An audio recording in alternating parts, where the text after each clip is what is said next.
President? Senator from Connecticut. I understand we are not in a quorum call. That is correct. Thank you, Mr. President. I'm here today with a very straightforward, simple resolution. It's about enforcement. For most of my career, I was an enforcer, a federal prosecutor, United States Attorney for Connecticut, and then Attorney General of the state of Connecticut for 20 years. So I know, we all know, that the law is dead letter if it's not enforced. And there is a very, very profoundly important law, in fact, our Constitution, that needs enforcement. That's the task that brings me to the Senate floor today. I am asking for a resolution to direct the Senate Legal Counsel to bring a civil action in the name of the United States Senate to enforce the Foreign Emoluments Clause contained in Article 1 of the Constitution. This clause states that the President cannot accept any gifts, payments, benefits, or anything else of value from foreign governments unless he receives the consent of Congress. Presidents have uniformly obeyed the Emoluments Clause for all of our illustrious 250 years of existence. The founders thought this clause was central to preserving our nation. Why? Because at the time of our founding, we were a fledgling and struggling nation. Foreign powers like France and England were arrayed against us with potentates and rich business people, powerful adversaries who could corrupt our leaders. And so, specifically in the Constitution, as a matter of our national security, not just to prevent corruption,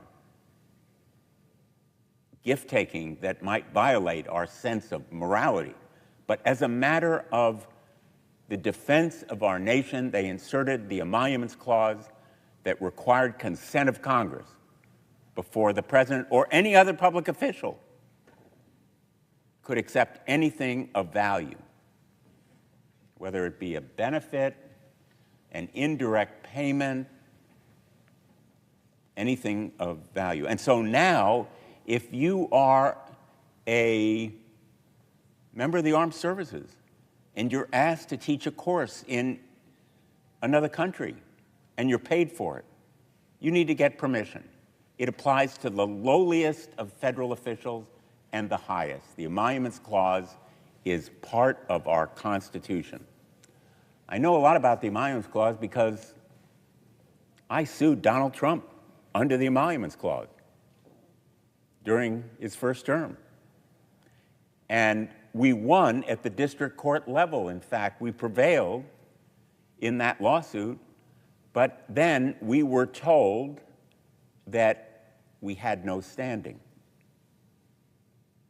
Under the federal laws of procedure, a party in court to successfully invoke the jurisdiction of the federal courts must have what is called standing, which is not just aggrievement, but personal involvement and harm. And the court said, in effect, you are individual members of Congress. There were more than 250 of us, but you're not the body. You're not the Senate. You're not the House of Representatives. Which brings me here today, because I want the United States Senate to take a stand, to stand up against the illegal practices of this president in taking an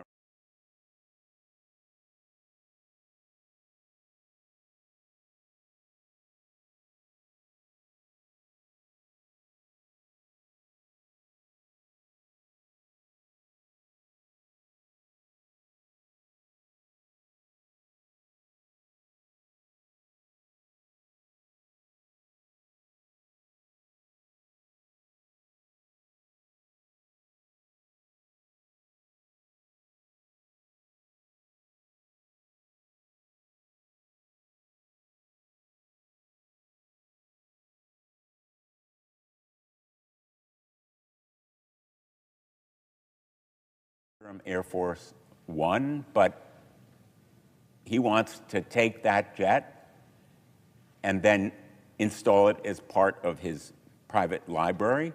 In fact, he may use it afterward. We don't know.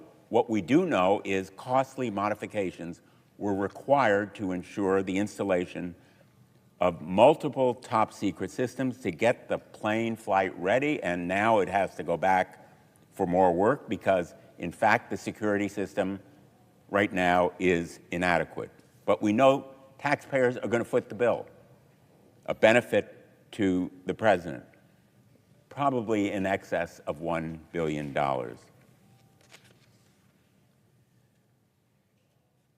That jet barely scratches the surface of emoluments going to President Trump. In 2025, President Trump and his son took about $500 million for a 49% stake in the Trump family crypto business, World Liberty Financial, invested by the MGX Fund Management Limited, which is an investment firm in turn backed by a UAE sovereign wealth fund, at the initiative of Sheikh Chanoun, the UAE's national security advisor, and the brother of the UAE's president. In other words, an investment by the UAE wealth fund controlled by the ruling family of the UAE for 49% in World Liberty Financial, $500 million. And then, magically, President Trump approved sales of $1.4 million in military equipment for the UAE. And in addition, the sale of highly sophisticated advanced chips necessary for the UAE to build a data center that could rival ours in the United States. Our national security compromised as a result of payments to World Liberty Financial, the Trump and, by the way, Witkoff family crypto business. Supplemental funding is critical to supporting our service members and protecting America's national security. There are certainly divergent views on this committee about the decision to use military force against Iran. The Senate as a body has already taken numerous votes on these issues and will likely continue to do so.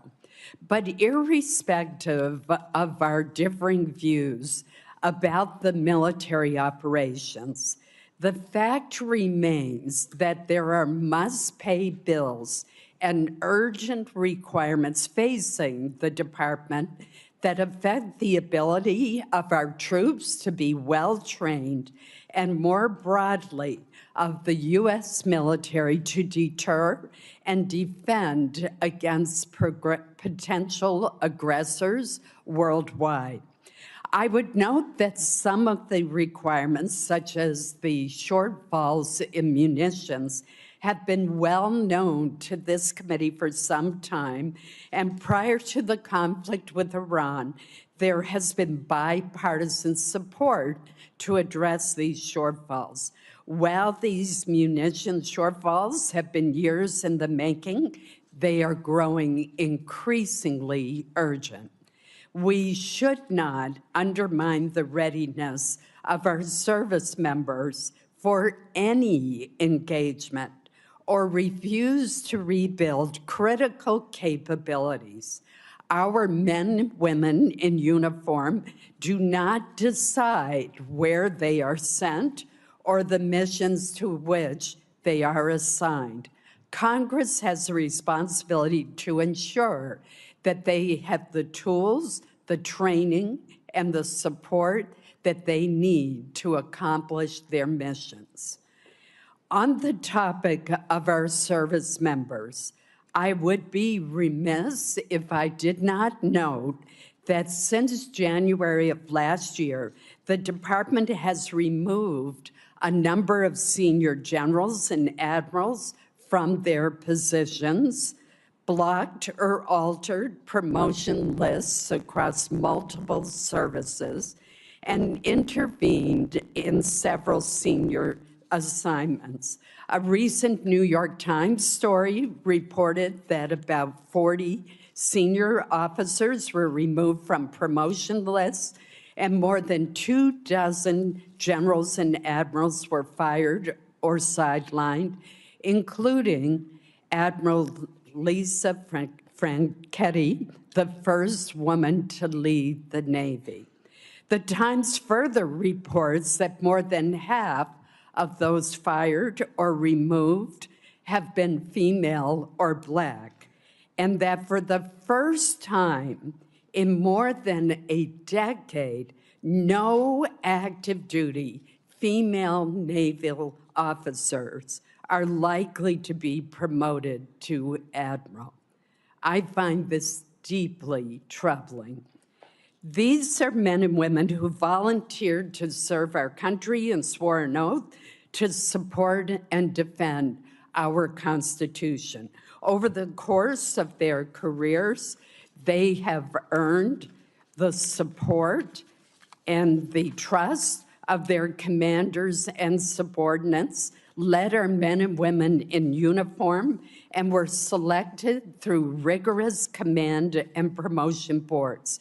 They have served under presidents and defense secretaries from both parties.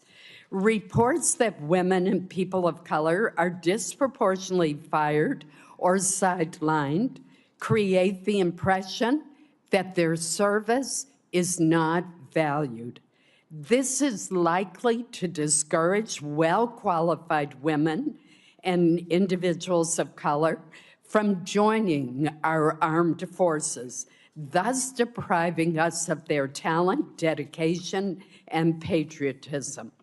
The United States military is one of the greatest meritocracies in the free world. We need to make sure that it stays that way.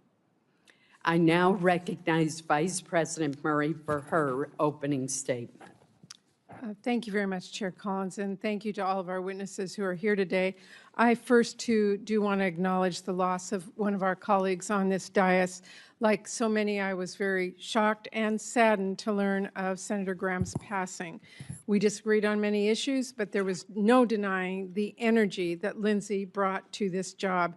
And whenever we could, we found common ground and managed to get something done. So I just wanted to express that my heart goes out to his family, friends, and loved ones today.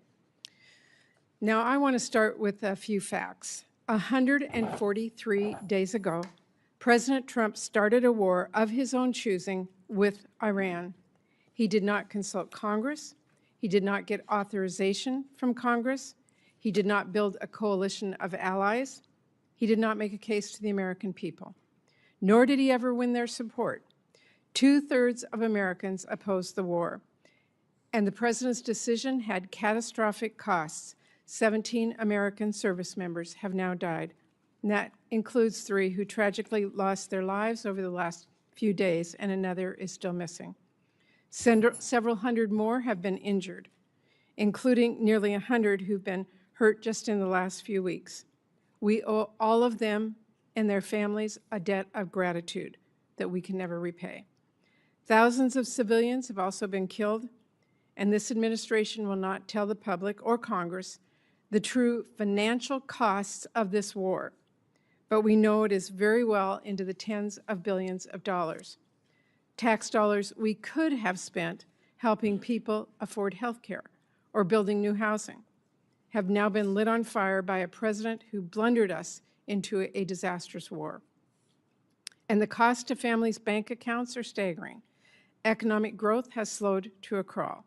Inflation has shot up about 50% since this war began. On average, gas cost just under $3 on February 28th. Today it is over $4 and ticking back up with the strait closed again. Americans have now paid more than $70 billion more on gas since this war began. That is over $550 more per household.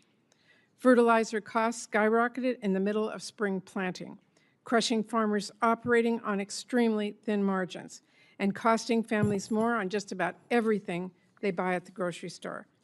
The costs of this war have been astronomical. And what has it been for? What has actually been achieved? We hear a different rationale for this war every few days. It was about preempting imminent threats, which we now know did not exist. It was about regime change, then liberating the Iranian people. It was about destroying Iran's nuclear program and its Navy. And at one point, it was about taking out its ballistic missiles until the president decided that actually, and I quote, "It's a little bit unfair for them not to have some." Trump has even suggested the war is about taking Iran's oil to, quote, "make a fortune." And now the United States' primary strategic objective seems to be to actually just reopen the Strait of Hormuz, which of course was fully open toll-free before this war began. President Trump has, by any objective measure, failed to achieve his goals. Our country is no safer or better off than before the war. In fact, we are considerably less safe.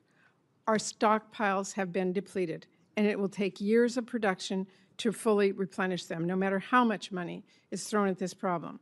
Our global force posture is much weaker, and as assets have been moved now to the Middle East.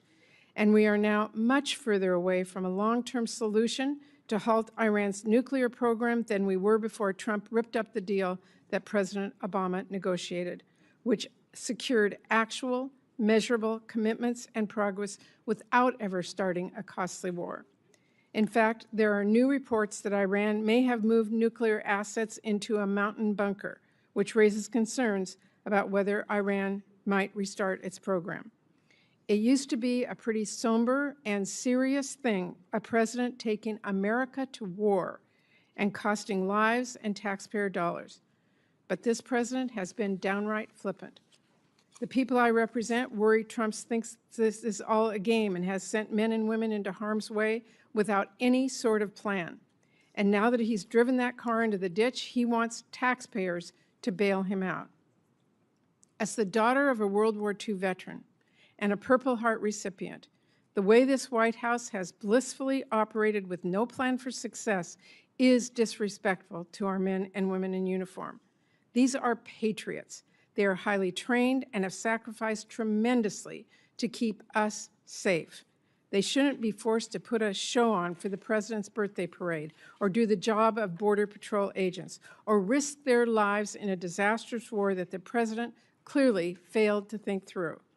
And as a U.S. Senator, this administration's refusal to explain what it is doing or how this war is protecting Americans, its refusal to seek authorization from Congress, and its expectation that Americans will now just pay for it all without any explanation or transparency is disrespectful.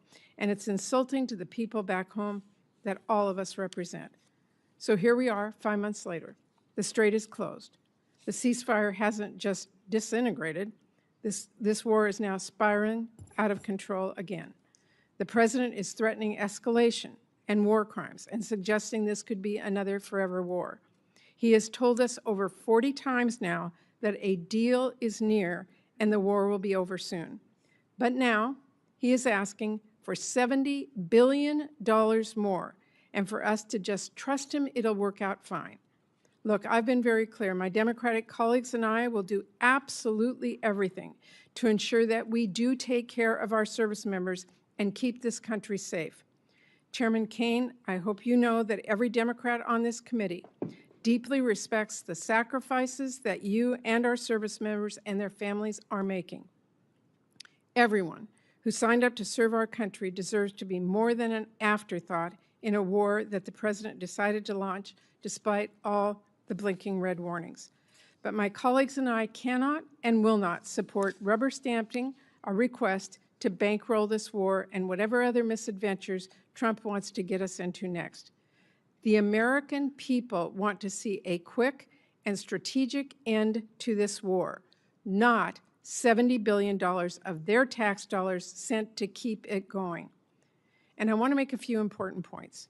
First, the president's request is not even primarily a request to cover the costs of the Iran war. This request is chock full of asks to fund unrelated DoD priorities, which should be considered through our annual appropriations process, not in an emergency supplemental. And that includes almost $1 billion for Southcom, nearly $1 billion to keep deploying the National Guard here in D.C., and more than $1 billion for the southern border.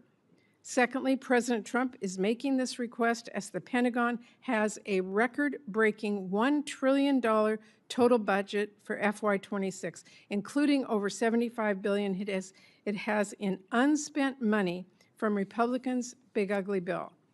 Understand you may have mismanaged your budget, Secretary Hegseth, but you have to do your due diligence to fix the cash flow problems you've caused before asking taxpayers for more.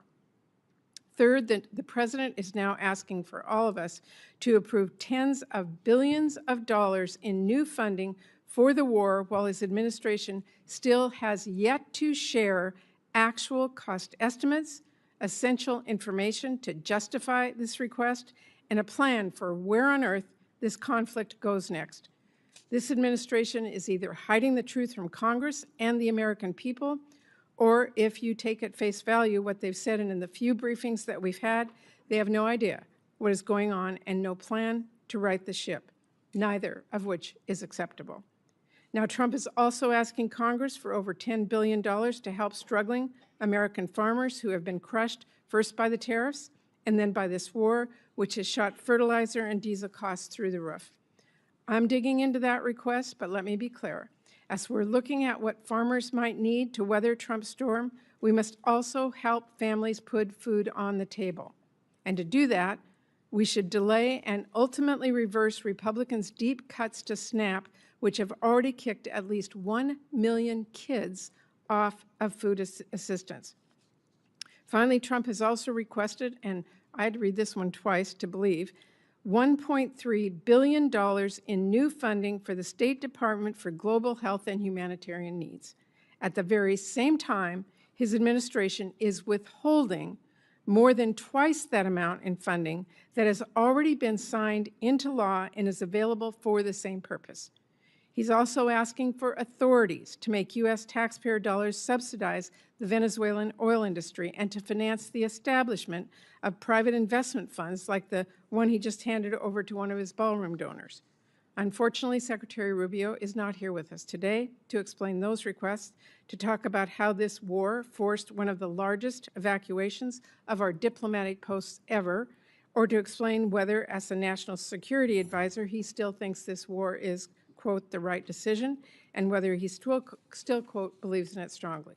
So this is really a request to make taxpayers pay for the president's reckless decisions, from the Iran war to his trade wars to his global health cuts, all while doing nothing to help our families back home who are suffering because of those decisions.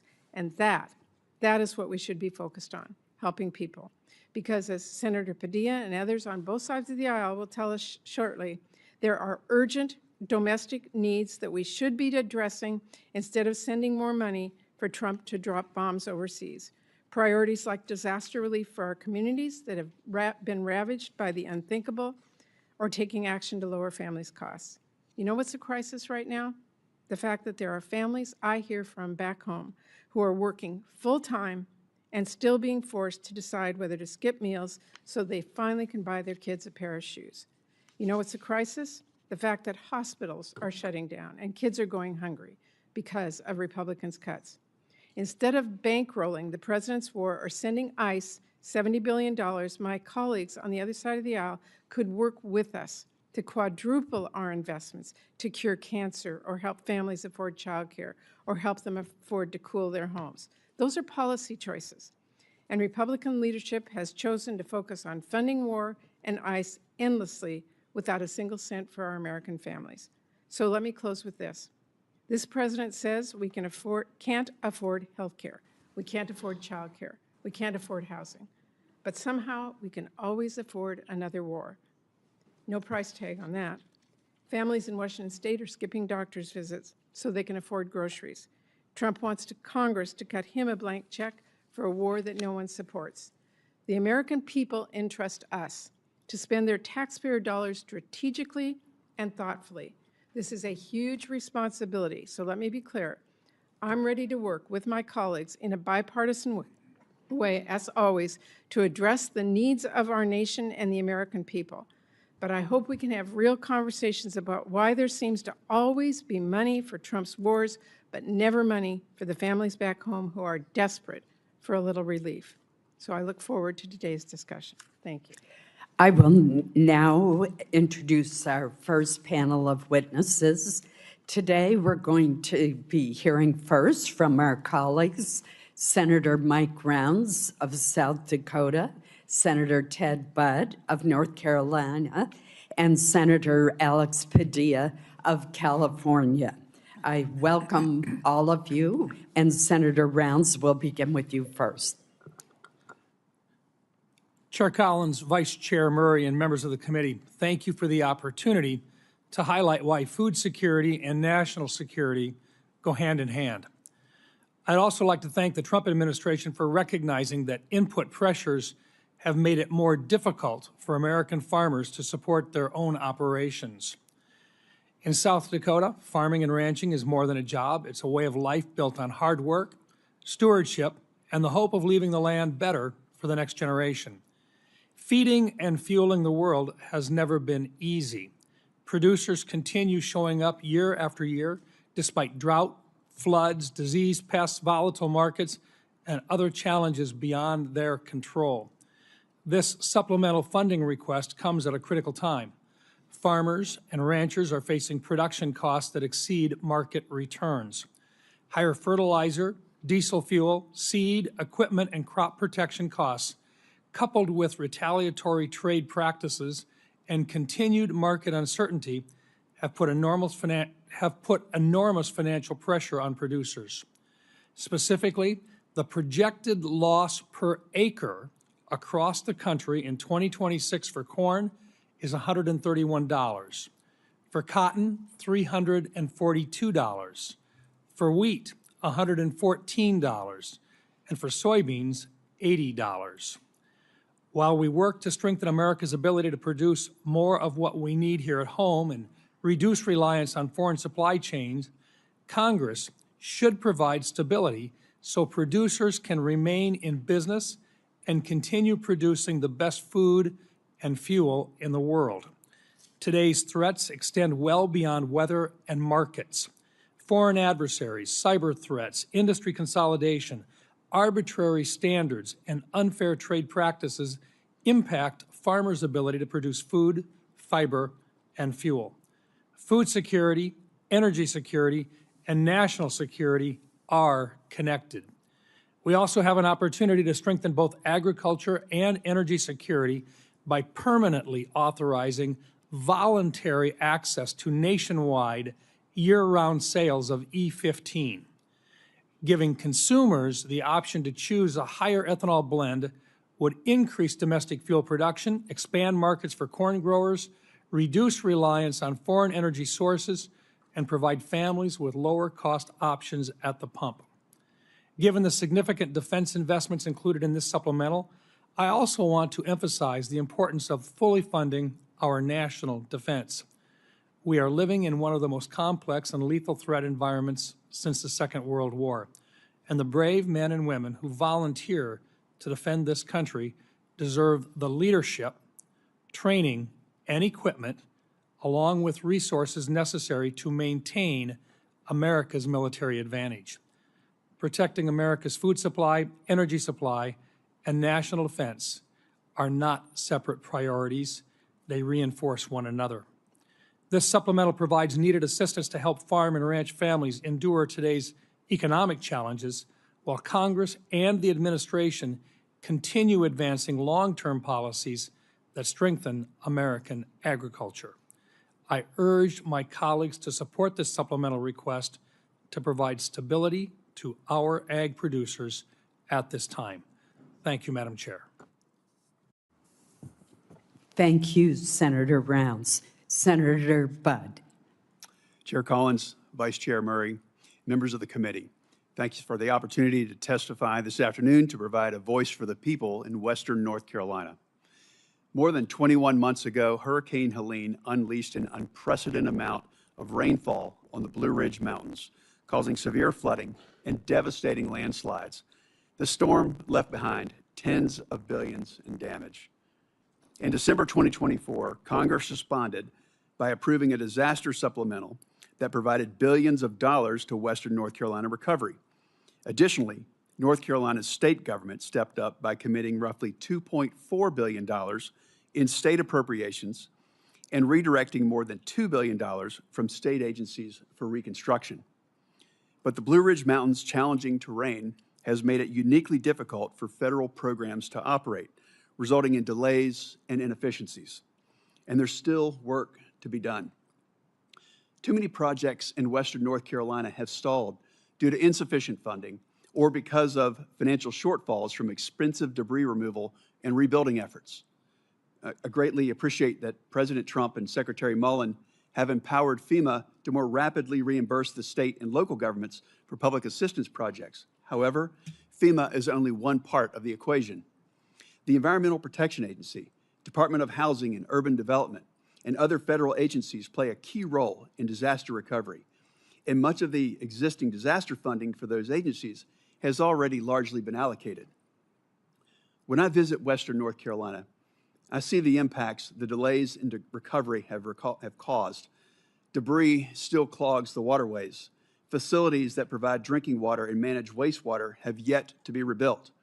Most concerning, some homeowners are paying mortgages on properties that are still unlivable or yet to be rebuilt.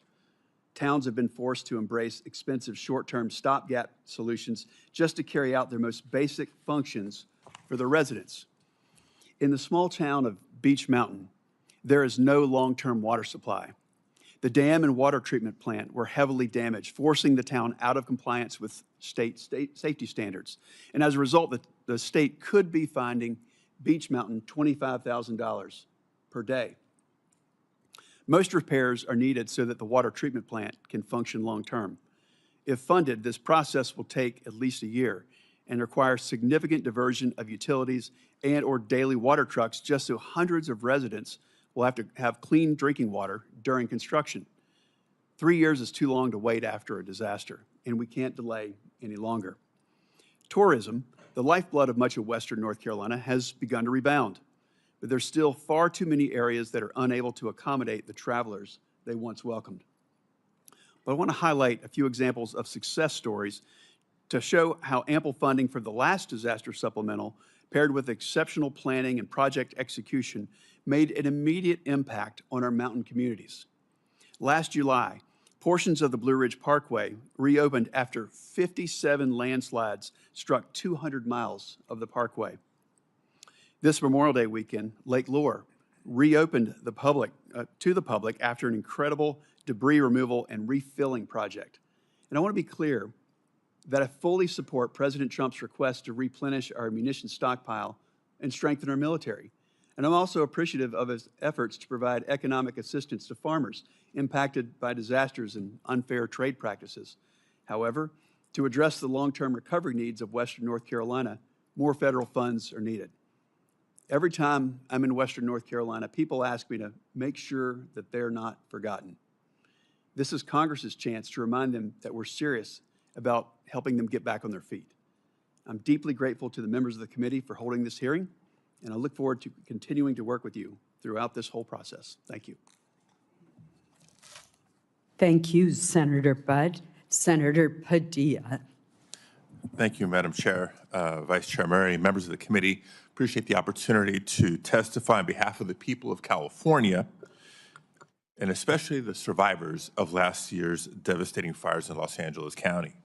And I want to acknowledge that some of them are here in the audience today advocating for relief, and I'm proud to work alongside them. As many of you recall, 18 months ago, 60,000 acres across Southern California burned. That's roughly 3.5 times the size of Manhattan. Over 16,000 homes, businesses, schools, and other structures were destroyed. And most devastatingly, 31 Californians lost their lives. To respond, more than 7,500 firefighters worked literally around the clock for more than 3 weeks to extinguish the fires. And those firefighters weren't just from California. Many came from our neighboring states of Oregon, Washington, Arizona, some as far away as Utah, Texas, and Montana. Colleagues, because as Americans, that's what we do. We help each other. We don't condition our response based on who a community voted for in the last election. When Americans need help, we help. Now, walking around the Palisades and the Altadena communities during the fires and after the fires, you couldn't help but be moved by the scale of the devastation, the images of nothing standing but a chimney amongst a pile of ash. Cars literally melted into the streets or the drivers where they had been parked. In the wake of disasters like this, Congress has historically come together on a bipartisan basis to provide aid and long-term recovery funding to help communities recover and rebuild, regardless of whether the disaster was in a state represented by Republicans or Democrats. But instead of following that historical practice, this administration has left California waiting for more than 1.5 years, while asking Congress to fund hundreds of billions of dollars for other purposes. I want to be crystal clear.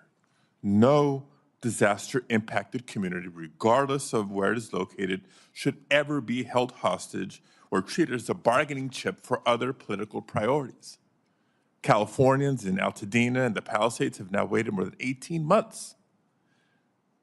Yet long-term recovery funding is still absent from even the administration's request. Instead, it asks taxpayers to spend hundreds of billions of dollars more on a war that Congress has never authorized, a war that's raising gas prices, worsening supply chains, making our country less safe, and for which 17 service members have already paid the ultimate sacrifice, with many more seriously injured. Now, we know this committee can address disaster relief without tying it to a laundry list of unrelated priorities, because it's done so many times before, including as recently as December 2024, when the committee on a bipartisan basis passed more than $100 billion of relief. There's no reason we can't do it again. Colleagues, we must reject the premise that it is okay to keep survivors waiting for help because the president, any president, decides they need something else from Congress to get it. To that end, I do want to thank my colleagues, Senators Tillis, Schiff, and Curtis, for joining me in sending a bipartisan letter to the committee just yesterday, supporting long-term disaster recovery funding. Madam Chair, I'd like to enter this letter into the record at this time. Thank you, Senator Padilla. I'm not done. I just want to enter the no. letter to the record. Without objection, Thank you. it will be. And I'll be wrapping up soon here. I also want to reiterate what I said earlier, that we know the next disaster is coming. Anyone who stepped outside of Washington this last weekend or across at least a dozen states saw and breathed the very impact of wildfires. And it may be Canada now, but it's going to be one of our states next. As of last week, the federal government has already spent over $3.3 billion in wildfire suppression this fiscal year, even though the peak of fire season is August and September. That's still ahead of us. That should concern the committee. We cannot allow wildfire suppression funding to run out before the end of the fiscal year. So in addition to the long-term disaster recovery funding, I urge the committee to examine the need for emergency suppression funds as well. And I would note that the Fire Fix, which has provided a steady resource for fighting wildfires, will expire in fiscal year 2027. Congress needs to extend and increase that funding to ensure firefighters have all the resources they need to respond to the ever-growing threat of wildfires. I'll close by reiterating what I said at the outset. disasters do not distinguish between red states and blue states. And when it comes to disaster aid, neither should Congress. So thank you again for holding this hearing and allowing me to be a voice for my constituents and for disaster survivors across the country. I look forward to working with this committee to ensure that everyone has the resources and support that they need to recover and rebuild, regardless of which state they call home. Thank you very much. I appreciate the testimony of the entire panel as we consider the supplemental submitted by the administration. Your testimony is very helpful to us. Thank you. I will now ask that our second panel of witnesses come forward.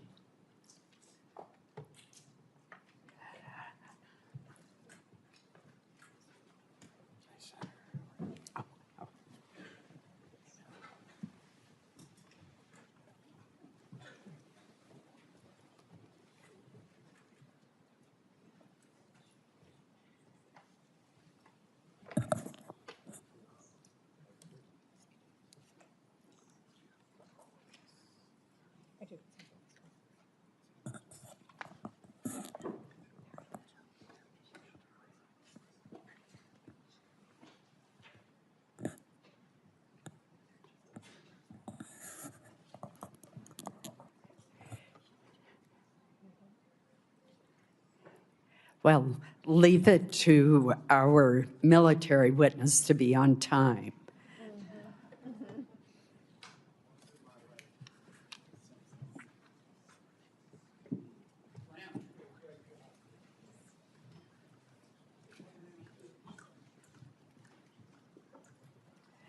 While we are waiting for our second panel to be seated, let me introduce them.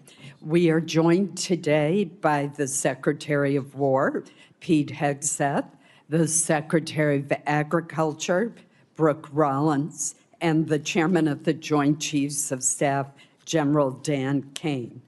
These administration officials represent the largest components of the administration's request, and we welcome them to the committee today.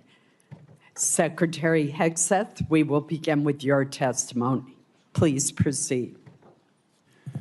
Well, Chair Collins, Vice Chair Murray, members of the Senate Committee on Appropriations, thank you for the opportunity to testify on President Trump's supplemental funding request for the Department of War. As you know, we live in a dangerous world that requires bold and swift action. Hence, this supplemental request for fiscal year 2026. This request is an urgent, necessary injection of resources to address the immediate needs of our department. The supplemental funding request is not a substitute.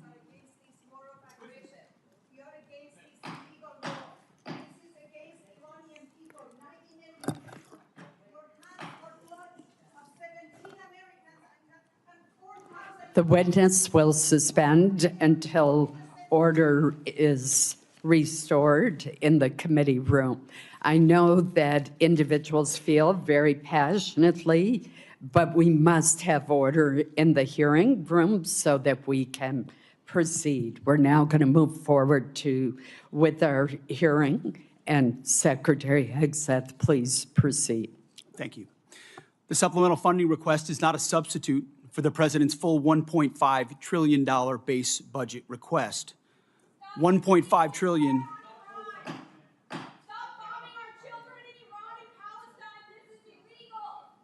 Mr. Secretary, please suspend until order is restored in the hearing room. We will begin the timing clock since you've been interrupted twice.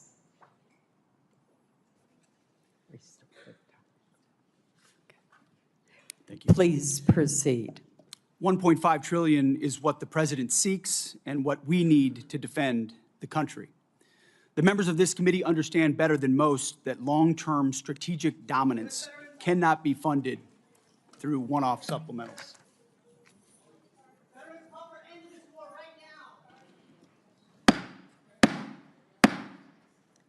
We will have order in the hearing room.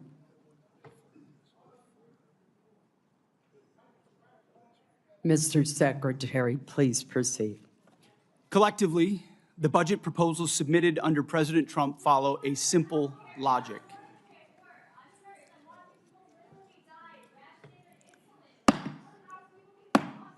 I would ask that the Capitol Police, whose professionalism I admire, remove those who are seeking to disrupt the hearing. Please proceed. President Trump's following a simple logic. The military requires a generational investment to deliver on peace through strength. We know the best way to create peace is to prepare for war, to deter it. And that's exactly what the Department of War is doing, building a force so capable that it would be absurd for anyone to challenge it. As the direct result of neglected priorities and gross negligence that ignored threats left over from the previous administration, President Trump inherited a set of global and domestic crises, deferred maintenance almost across the board. Instead of steering the ship through gathering storms, former leaders let our military languish through social experiments and globalist appeasement, sheer weakness. Under President Trump, we have built a different type of department. The Pentagon is no longer run by bureaucrats. Instead, it's led by combat-tested veterans and world-class business leaders who are running the department like a business, and tech titans who are bringing lethal innovation to the battlefield. We're also at a different moment, and we cannot afford inaction. If we don't make critical investments right now in tech, in compute, in AI, in autonomy, in space, our adversaries who are already making these types of investments could outpace us. Without these funds, we face critical shortfalls that threaten our ability to also simply pay our service members, rapidly replenish equipment and munitions, and sustain vital operations without disruption. This supplemental request serves two purposes: sustain our military readiness to meet this year's new demands, and accelerate critical capabilities to replace and augment those we have used in contingencies. But make no mistake, this is not a one-for-one replacement. We are upgrading and we are modernizing across the force. On the readiness front, we requested $21 billion. This will fund military pay, replace much of equipment utilized during recent operations, sustain forward-deployed forces, and grow personnel and strength while stabilizing mission-critical fueled shortfalls and supporting the National Guard. On the capabilities side, we requested $46 billion. These funds will expand production lines and accelerate delivery of high-demand munitions. We're talking about solid rocket motors, JDAMs, hypersonics, and counter-drone capabilities. Additionally, we will use this investment to secure digital and space dominance, including resilient satellite networks. Department leadership recognizes that appropriating those funds is just the first step. Once funds are appropriated, or portioned, to the department, we need to promptly execute on them. And that's why we're requesting targeted legislative authorities, like transfer authority, to prioritize our greatest needs and opportunities, multi-year procurement for weapon systems, revolutionizing the speed and scale of munitions procurement, and New START authorities. Rest assured that every dollar appropriated to the Department of War will be focused on building the lethality of our joint force and reinforcing peace through strength. As I have said before, not fully funding this department, the Department of War, and we know what that means, that means $1.5 trillion, given the world that we live in and the disaster of what the Biden administration budgets gave us. Not funding this department at $1.5 trillion, I believe, is the greatest threat that our nation faces. Either we invest in our warriors at this moment of step change on the battlefield and growing threats, or this is all just talk. I look forward to working with this committee to secure those funds so that our warfighters can continue to do their work every day to keep our great republic safe. Thank you very much. Thank you, Mr. Secretary. General Caine. Chair Collins, Vice Chair Murray, distinguished members of this committee, I'm honored today to appear before you with Secretary Hegseth and Secretary Rollins to testify on the Department of War's fiscal 2026 supplemental funding request. And I'll note I fondly remember my time at USDA earlier in my career where I had the chance to serve there. I'm also joined today by my senior enlisted advisor, SEAC Dave Isom. As always, I'm deeply grateful for this committee's continued partnership and support for our common defense. I'd like to begin by expressing my deep condolences and that of the Joint Chiefs of Staff and the SEAC for the fallen from this past weekend and their families. Today, we remember First Lieutenant Tyler Feehan, Sergeant Michael Swinton, and Private Isabel Gonzalez, and note that the names of our last fallen will be released when we can. I'm humbled daily by the profound commitment of the incredible 2.8 million Americans, just like these names that I've just mentioned, who make up our joint force and serve our nation every day. Also, on behalf of the Joint Force and the Joint Chiefs, I want to express my sincere and heartfelt condolences to the family of Senator Graham for their loss and all of you for the loss of your colleague. The Joint Force remains grateful for his 44 years of service, both in and out of uniform. There is no doubt he made a difference to the safety and security of our nation. On July 22nd, 1940, General George C. Marshall said, and I quote, "For almost 20 years, we had all of the time and almost none of the money. Today, we have all of the money and no time." His words resonate powerfully with me today as we find ourselves in a somewhat similar situation. I've come to you today to request the necessary funds while in the window of opportunity, while time is still on our side. The United States of America faces a global list of military challenges in the Middle East, in Europe, in the Pacific, both nuclear and non-nuclear challenges, and the continued threat of terrorism. We find ourselves living and leading in complex and dynamic times. Our adversaries are aligning in their interests, creating simultaneous challenges across multiple domains. They are sharing intelligence, combat capabilities, and technology that is accelerating the speed of war. It is an imperative that Americans understand that the character of war is changing. Advances in technology are fundamentally and irreversibly changing the way we fight, which necessitates capital to properly arm America's military. Rapid advancements in AI, autonomous systems, deliver critical technological advantages to our national defense and simultaneously introduce unprecedented strategic vulnerabilities and uncertainty across the world, to include right here at home. The low barrier to entry created by affordable, ubiquitous, unmanned systems means our adversaries, rogue actors, state and non-state actors, and violent extremists have access to disruptive and potentially lethal technologies at scale. We've seen this in Ukraine, and we must adopt elements of this fight for our future fights.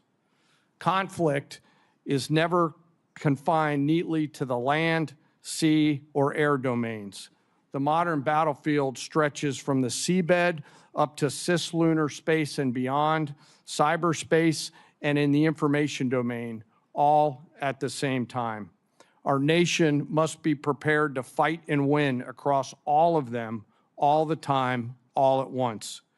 In addition, the light speed at which information travels now has compressed our leaders' decision space, taking what was once days or weeks in World War II down to milliseconds. Your joint force must be ready because the United States military is America's greatest insurance policy. And I acknowledge all of us find it difficult at times to pay for insurance before we need it. But we must have insurance before the storm comes.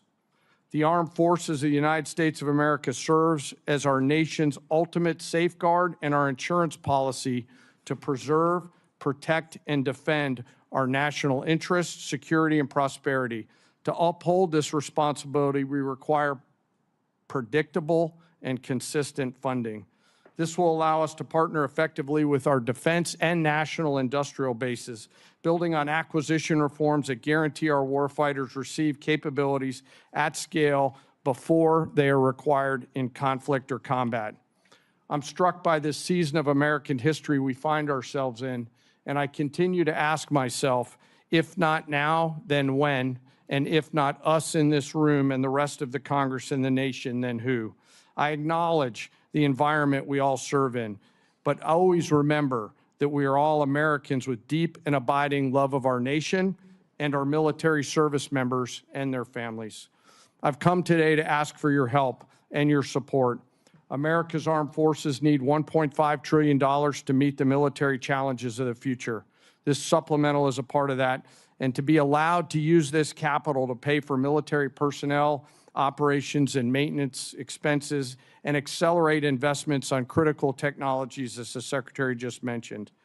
It is critical that we stay ahead of our adversaries, and we must have the funds before we're out of time.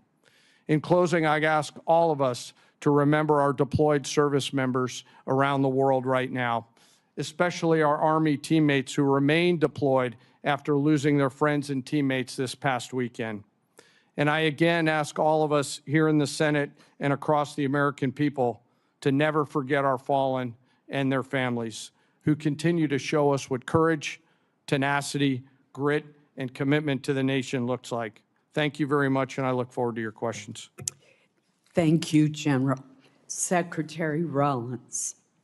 Thank you so much, Chairwoman Collins, Ranking Member Murray, and distinguished members of the committee. Thank you for the opportunity to appear before you today. Let me begin with the bottom line up front. The United States Department of Agriculture is joining today the United States Department of War in a fight for America and for American flourishing. After all, defending America's ability to feed and fuel and clothe herself is defending America, full stop. This can be easily forgotten. For centuries, we built farms and ranches and transportation that fed not only America, but the world too. For a long time, that prosperity made America strong and made America safe. But across the past 100 years, and especially across the last administration, we took that source of strength in war and peace, our farms and our ranches, and the communities that surrounded them, and we hollowed them out. We made them weak, and we put them on the precipice of decline and extinction.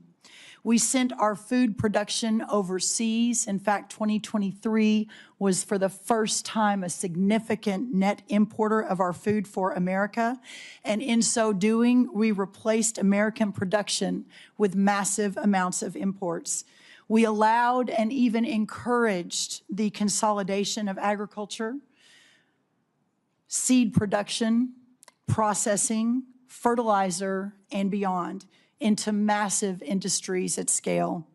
Today, nearly 85% of our meat packing capacity is controlled by just 4 companies, including 2 that are foreign-owned. Additionally, our largest pork company in America is owned by a China company, or China. 4 fertilizer companies now represent 78% of the production versus just a couple of decades ago, that was in the dozens. And 2 seed companies now produce more than 50% of the seed for America. These are national security implications. When President Trump returned to office, America's farm economy faced one of the most difficult economic environments in decades. Between 2020 and 2025, the cost of seed rose 19%, crop protection rose 30%, fertilizer rose over 50%, fuel and oils rose nearly 33%, electricity 36%, and repair and maintenance 27%. As these costs climbed, commodity prices plummeted. Farm income fell by more than $90 billion from 2023 to 2024, representing one of the largest single-year declines in history. At the same time, producers saw not one new trade deal across the world, resulting in an unprecedented $50 billion agricultural trade deficit. American farmers deserve better, and our national security now demands it. As long as we are beholden to foreign and even hostile countries for our food and our fuel, our freedom is in jeopardy. Since my first day at USDA, we have been committed to addressing this crisis head-on. In addition to implementing the historic working families tax cuts, thanks to so many in this room who worked so hard, moving $40 billion in disaster and economic assistance to producers across the country, securing 19 new trade deals, and decreasing that $50 billion agricultural trade deficit in 1 year by 42%. This year, our corn exports are expected to be at a record-breaking 35%, ethanol up 11%, dairy up 15%, and tree nuts up 11%. We are making progress, but we have a ways to go. Administrator Zeldin has secured the strongest renewable fuel standard volumes in history, and the President continues to support year-round E15 for our domestic markets. We have led robust responses to animal health threats, including HPAI and the New World screwworm, and have reduced unnecessary regulatory burdens and partnered with producers to strengthen the domestic demand for American agriculture. These are lasting reforms and will change the trajectory of American agriculture for the future. The trade agreements will take time to fully execute and generate even more exports. The biofuel investments take time to increase the demand for American crops, although we're already seeing a 10% increase since just an announcement a month ago. And of course, onshoring facilities like fertilizer will continue to take some time to build out. But we are confident that the direction of American agriculture is changing for the better. But many producers continue to face economic pressure as we build that economic infrastructure out.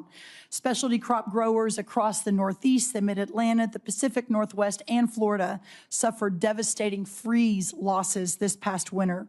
Producers across the plains continue recovering from catastrophic wildfire and events occurring while many operations are still working to catch up financially.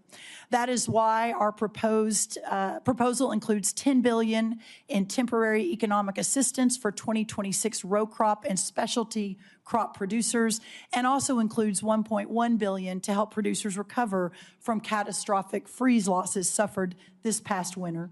Congress has taken similar action over many decades, and we're so grateful for that, but including most recently 2023 and 2024 with economic aid and disaster relief aid with the hurricane seasons.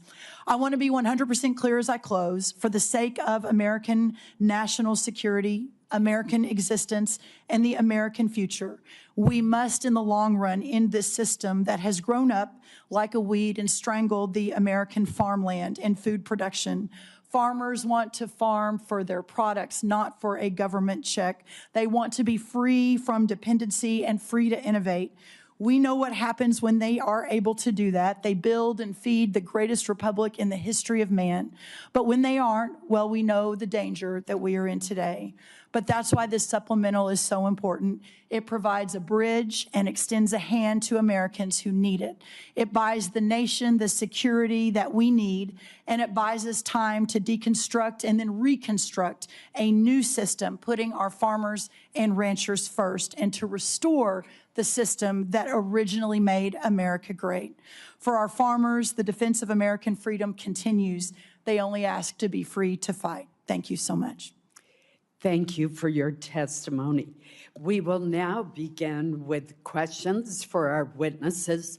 As you can see, we have a very full attendance of committee members today, so I would ask that all of our colleagues to please keep track of the clock and stay within the allotted 5-minute question time. With that, let me begin. Secretary Hegseth, General Caine. Members on both sides of the aisle have questions about the authorization strategy, objectives, and conduct of operations in the Middle East. Regardless of our differing views, the fact remains that there are must-pay bills and urgent requirements facing the department that affect the ability of our military to deter and defend against potential aggression worldwide. Portions of the supplemental request go toward paying these bills and are necessary to restore readiness, repair, or replace battle-damaged aircraft, ships, or bases, and address urgent munitions challenges. I understand and am told that some military services face near-term solvency challenges. What will be the impact on our troops if additional funding is not provided? Are there military exercises, for example, that are at risk of cancellation? What message will we be sending to the world? Secretary Hegseth, either you or Senator or General Caine. Chairwoman, I very much appreciate that question, and it's because it's connected to the real-world realities of this budget cycle. There is training right now and training in the future that would have to be curtailed if we do not get our budget needs met and met urgently. And yes, some of that has to do with the current budget cycle and how things come together. But we are a department that for 4 years met funding shortfalls under the previous administration. It was not a priority to fund the Department of Defense under Joe Biden. It also took the munitions and a lot of there were 5 supplementals out of this committee that took munitions one for one and sent them to Ukraine and had tried to replace them with the same bureaucratic process that was too slow and didn't replace them in real time. And then there were threats that were ignored around the world. So you're looking at a lot of negligence and a lot of deferred maintenance that this department is having to catch up on. And so that's why I call this a generational investment. It truly is. This is $1.5 trillion budget with this supplemental being part of it is how we catch up and get ahead. And ensure in the process we're putting soldiers and sailors and airmen first, Marines first, Guardians, that their pay increases, that the end strength increases that have gone up because recruiting is at historic levels are fully funded. So rather than trying to play catch up and make sure we're not losing training, we should be ahead of that curve. And that's where we think 1.5 trillion can get us. Thank you. Senator Caine, I keep calling you Senator General Caine, I'm going to ask you to respond for the record because in my remaining time, I do want to ask Secretary Rollins a question. Secretary Rollins, as we heard from the previous panel, our country has many outstanding recovery needs from disasters and other weather-related events over the past 2 years. As this chart shows, and this is a chart from your department, many have unmet weather-related agricultural losses. In Maine, many of our producers are struggling amid a combination of market volatility and disaster conditions last year, which included excessive rainfall in the spring, followed by a severe drought. They need relief. Yet the administration's supplemental request does not include funding to address these recovery needs. It does have $1.1 billion to help Florida agricultural producers rebound from a severe freeze this past winter, but nothing for prior disasters in other states. Can you explain USDA's thinking behind focusing your request just on the 2026 freeze rather than on the 2025 disaster declarations that you made? Yes, Senator, thank you for that question. Obviously, the discussions that went on over at OMB and with our teams continue, but what I will say is we are obviously 100% in support of any sort of disaster relief program for our farmers, whether it's hurricane, tornado, drought, freeze, et cetera. So look forward to working with you on that and specifically understanding the larger context here that there's a lot of farmers, a lot of producers who are really hurting, not just in Florida and not just from the freeze. So it's important that we work together to solve for that. Thank you. Senator Murray. Thank you, Chair Collins. Secretary Hegseth, your department received $150 billion last year in the Republicans' Big Beautiful Bill, It also received a record $839 billion for fiscal year 2026, more money than you asked for last year. Combined, that is a $1 trillion budget for the year, and as I already mentioned, your department has yet to spend half of the reconciliation funds. And despite that, you are here today asking for tens of billions of dollars more for things that you've already asked for in your FY27 request or that have nothing to do with Iran. This administration has tried to sell this as an emergency request, but it may be better understood as an attempt to skirt the normal appropriations process. Here are just a few of the things requested in this Iran supplemental. $800 million for the National Guard to patrol D.C. even longer, over $1 billion for the Army to patrol the southern border, which is DHS's job, $900 million to support the administration's illegal boat strikes in the Caribbean, over $18 billion for munitions, which you've already requested in your FY27 budget request, and $1.7 billion to pay for your decision to recruit more people than the services need, which was not contemplated by the FY26 funding bill Congress recently passed. Now, you've already submitted a reprogramming request on this that our subcommittee is considering now, which really underscores the point I made in my opening remarks that the problem is not a lack of money, but poor planning. So I'll be blunt. The truth is your request does not make a lot of sense. So let me ask you a simple question. Why exactly are billions of dollars more for the National Guard and this administration's illegal strikes in the Caribbean urgently needed for the Iran war?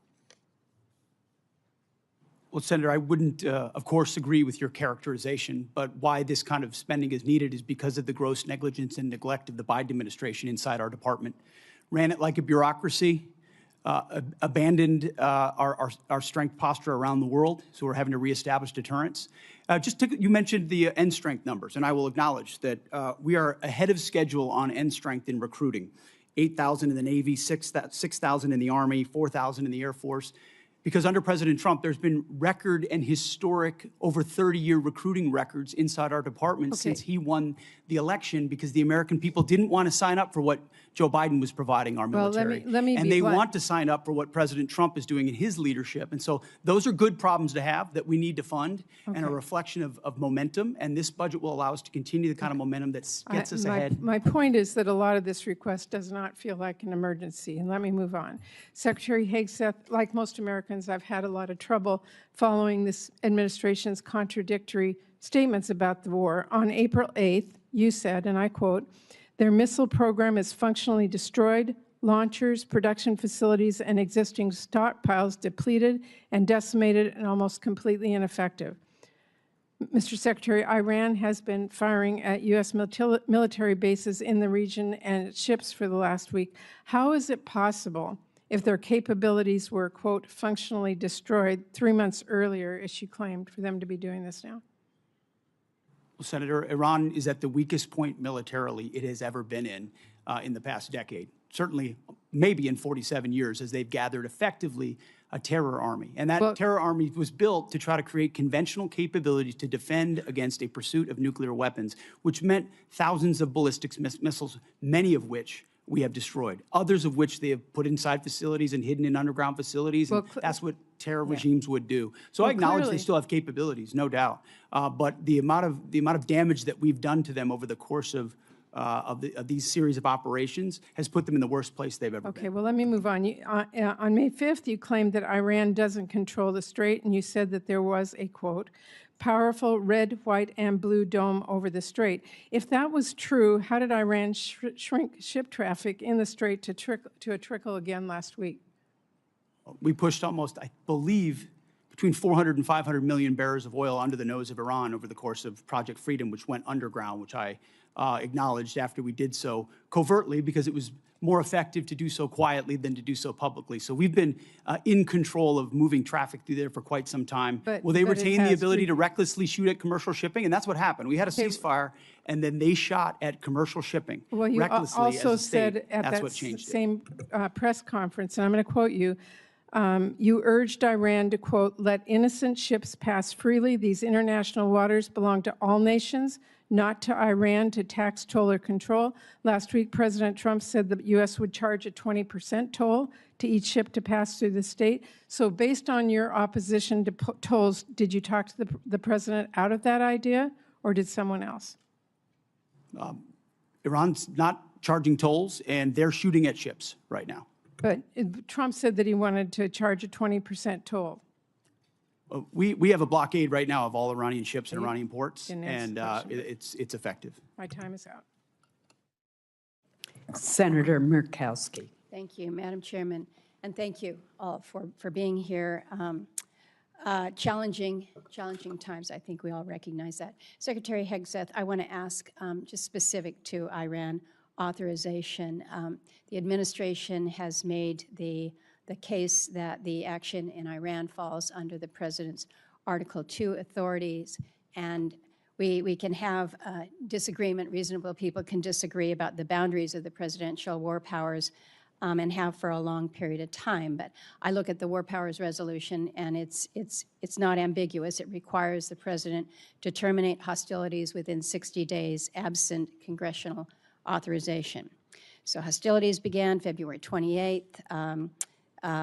May 1st, Congress was informed that hostilities had ended, but yet despite the fact that hostilities had ended, we were still seeing sailors being fired upon still activity. Then in June, MOU is signed to preserve the ceasefire while negotiations continue. That MOU has now collapsed, and we are seeing the resumed attacks in the Straits of Hormuz. On July 10, the administration sends Congress a new war powers notification, effectively restarting the 60-day clock again. So I'm concerned about this sequence because you have a situation where the claim essentially allows the president to extinguish the war powers clock just at the moment that it becomes legally inconvenient through declaration of temporary ceasefire. Then it's reset, avoiding the congressional authorization that the Constitution requires and the war powers intends.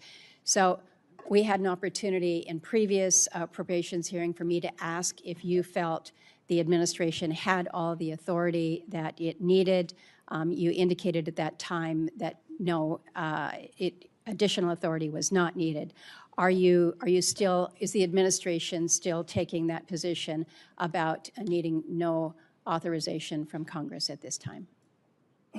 Senator, I know there's a long-standing legal debate on this particular topic, but we certainly as a department share the position of the White House that we have all the authorities necessary at this moment. So let me just kind of do a follow-on.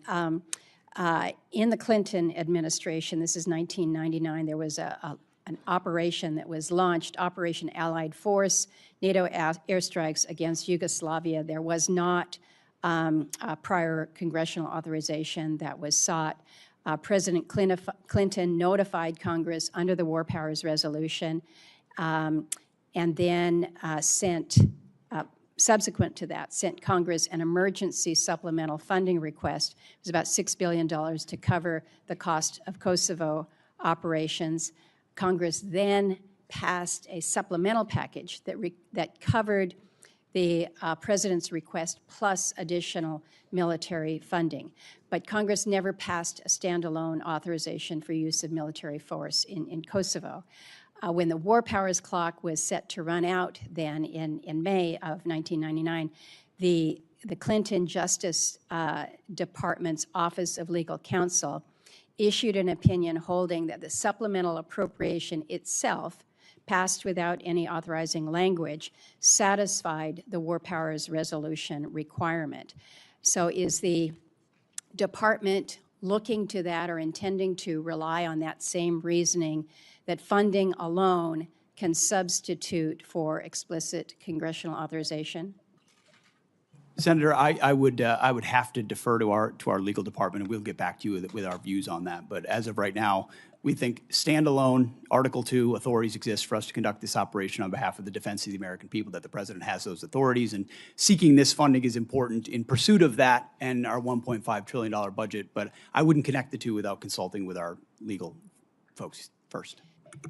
In my remaining time, let me turn to you, Secretary Rollins. I appreciate that you have acknowledged that fishermen are farmers of the sea. I don't know whether you are aware whether any fishermen will be eligible for any of the supplemental funding. They too have faced many of the same challenges that our farmers have with high fuel costs, the impact from tariffs, disasters that we have seen. In the 15 seconds remaining, any help for our fishermen? Well, I remember having the conversation with you when we were going through the process, and my commitment to you and to Senator Collins and some of our others on across the aisle was that it's time for USDA to recognize our fishermen as part of our farmers of the sea. That's never happened before. We now have an office at USDA focused on fishermen. And so I think as you all move forward with the supplemental, the conversation, and obviously up to you all what that looks like, but very supportive of treating our fishermen similarly to the rest of our farmers. Thank you. Thank you, Madam Chair. Thank you. Senator Durbin. Thanks, Madam Chair. Mr. Secretary, I'd like to ask you to help me reconcile some numbers. It's my understanding that this whole supplemental funding request is $87.6 billion, and most of the funding, $67 billion, is for the Department of Defense. Yet we are told the Department of Defense still has $75 billion in unobligated funding from last year's reconciliation package. Is that true? Roughly correct numbers, yes. So you left some change on the dresser before you prepared to come for this hearing. What's going to happen to that $75 billion? Well, that 75 is, there's plans and designs on that, part of the rebuild of our military, which had to be undertaken. And so the One Big Beautiful Bill gave us specific avenues. I'd have to get you the exact numbers of what that is left to be allocated. Does it have to do with the war in Iran? No, this is rebuilding our military from what was not funded in the past under the Biden administration. So this is from 2026, One Big Beautiful Bill, which helped move the president's priorities like Golden Dome for America, move away from all the woke priorities of what the Biden administration was pursuing, give us a chance to start cutting these deals on munitions, all the things that the president wanted us to focus on: shipbuilding, hypersonics. I mean, the Biden administration ignored hypersonics. They just decided to pretend like that technology didn't exist and we shouldn't invest in it. There are things. I don't know what Lloyd Austin did for 4 years. I really don't. Well, I'm sure the amount of neglect, the amount of stale thinking and bureaucracy, it was staggering when we took over. So One Big Beautiful Bill gave us a chance to get caught back up. Let me interrupt your speech for a minute, Mr. Secretary. It's my turn to ask questions. I've been listening patiently while you made your presentation. You estimated at one point that the cost of the war in Iran was $29 billion, but then added a caveat that there was a replacement of munitions, for example. Do you have a new estimate about what the war has cost us so far in the 5th month of the first year of this war in Iran? Senator, the estimate we have as of today is $37.5 billion. And is the current activity, which we've been told about, the exchange of fire back and forth in Iran, an indication that that number is going to go up in the months ahead? Some of that number captures additional O&M, mill pay, and other that would be anticipated through the fiscal year. So some of that anticipates what costs would be going out in the future as well. So the new number you've given me is what? $37.5 billion. And that represents the cost of the war through what period of time? Through now for certain aspects of it, but also mill pay, O&M, other anticipated costs through September 30th, Senator. General Caine, let me ask you a question. I joined a group of senators, some are here, Senator Rounds, Senator Coons, Senator Shaheen, and met with President Zelensky in Turkey during the NATO summit. He was very explicit in terms of what he needed to win. He feels the momentum in Ukraine is moving to his side, and that he is putting a foot forward instead of back. Is that your feeling? Sir, I think the pressure that Ukraine is putting on Russia is substantive at this point. Do you acknowledge his request that we help them with air defenses as a high priority? Sure, I know he's made the request. Whether or not that moves forward is always a debate at our civilian leadership, but I'm aware of that request. Are you aware of the fact that we appropriated and the President signed into law $400 billion of supplemental funding for Ukraine, including money for air defenses? I am, sir. Are you also aware the administration has informed us that that money will not be available in many aspects until the next president is in office? Sir, I'm not aware of that. that's a My understanding was that that capital had been allocated, but I'll have to defer to my civilian leadership No, on I'm that sorry matter. to tell you, the pay plan tells us to be prepared to spend that money in fiscal year 29. The new president, whoever it may be, will make that decision. If you're talking about air defenses and the momentum on side of Zelensky, what impact will it have if we cannot fund this for 3 years? Sir, I want to highlight that the incredible work that the Ukraine industrial base is doing as they scale their own capabilities. It ranges from their surface-to-air capabilities to their air-to-air capabilities. I'll note that recently we had the first air-to-air kill where a Ukrainian F-16 shot down a Russian fighter. So I think their ability to scale their layered defense has come along a long way over the past couple years with the help and assistance of many. General, thank you for your service to the country, and I'm sorry for our losses. I believe 17 servicemen have given their lives in Iran so far, and hundreds have been injured. We should acknowledge that fact. And let me also say, we're at a moment in history where we can win the war in Ukraine. That victory would be critically important for those people who have fought for more than 4 years against the odds and proven they can put Putin back on his heels. But instead of finding the money that they need now for air defenses, we're putting more money into this exchange with Iran, a war of choice which we never should have entered. Thank you, General. Senator Moran. Chairwoman Collins, thank you very much. Let me first begin with just a statement to you, Secretary Rollins. Thank you for your leadership. Thank you for your attention to disaster assistance. Hugely significant and important in many states represented here, but across the country. And it is as challenging circumstances as I've seen farmers in my time and representing them in the United States Congress. And I appreciate my colleague, Senator Rounds, for making that case today. I appreciate the efforts by Senator Bozeman, the chairman of the Ag Committee, and Senator Rounds and his Vice Chairman Shaheen for their efforts here on this committee for that effort. Secretary Hegseth, let me ask you about your recent visit to the 101st Airborne Division. You saw the MV-75 Cheyenne. You saw it firsthand and heard from soldiers, as I understand it, about the next generation capabilities, how they will transform the way we fight. The Cheyenne has broken through, and it appears to me, in the acquisition bureaucracy to deliver a capability for our warfighting much faster than it otherwise would have happened. As you look across acquisition, I mean, we're here talking about appropriations, but the ultimate success we'll have in defending our country is putting that money to work as quickly as possible. So as you look at acquisition, what would you tell me we learned from the Cheyenne? Is it a model how the department it intends to field the next generation of capacity going forward? What does the program need from this committee to meet both the schedule and the necessity of its capabilities? Senator, I appreciate the question. I think it's one of the untold stories of our department is how we've tried to revolutionize the speed and scale of new acquisitions and procurement. Some of it through munitions and ensuring that companies pay for building their own factories and their own assembly lines so that we're saving billions and billions as taxpayers while companies invest. And when you invest in something with your own money, you want to see it succeed ahead of schedule and on time. Also opening the aperture so it's not just the prime contractors that are competing, but new entrants who make high cost and low cost capabilities. I think in particular on the Cheyenne and the Black Hawk and the replacement, the gap that some have identified could exist based on the hesitation on speed and replacement exists because of an austerity mindset, again, that goes back to the Biden administration of divest to invest.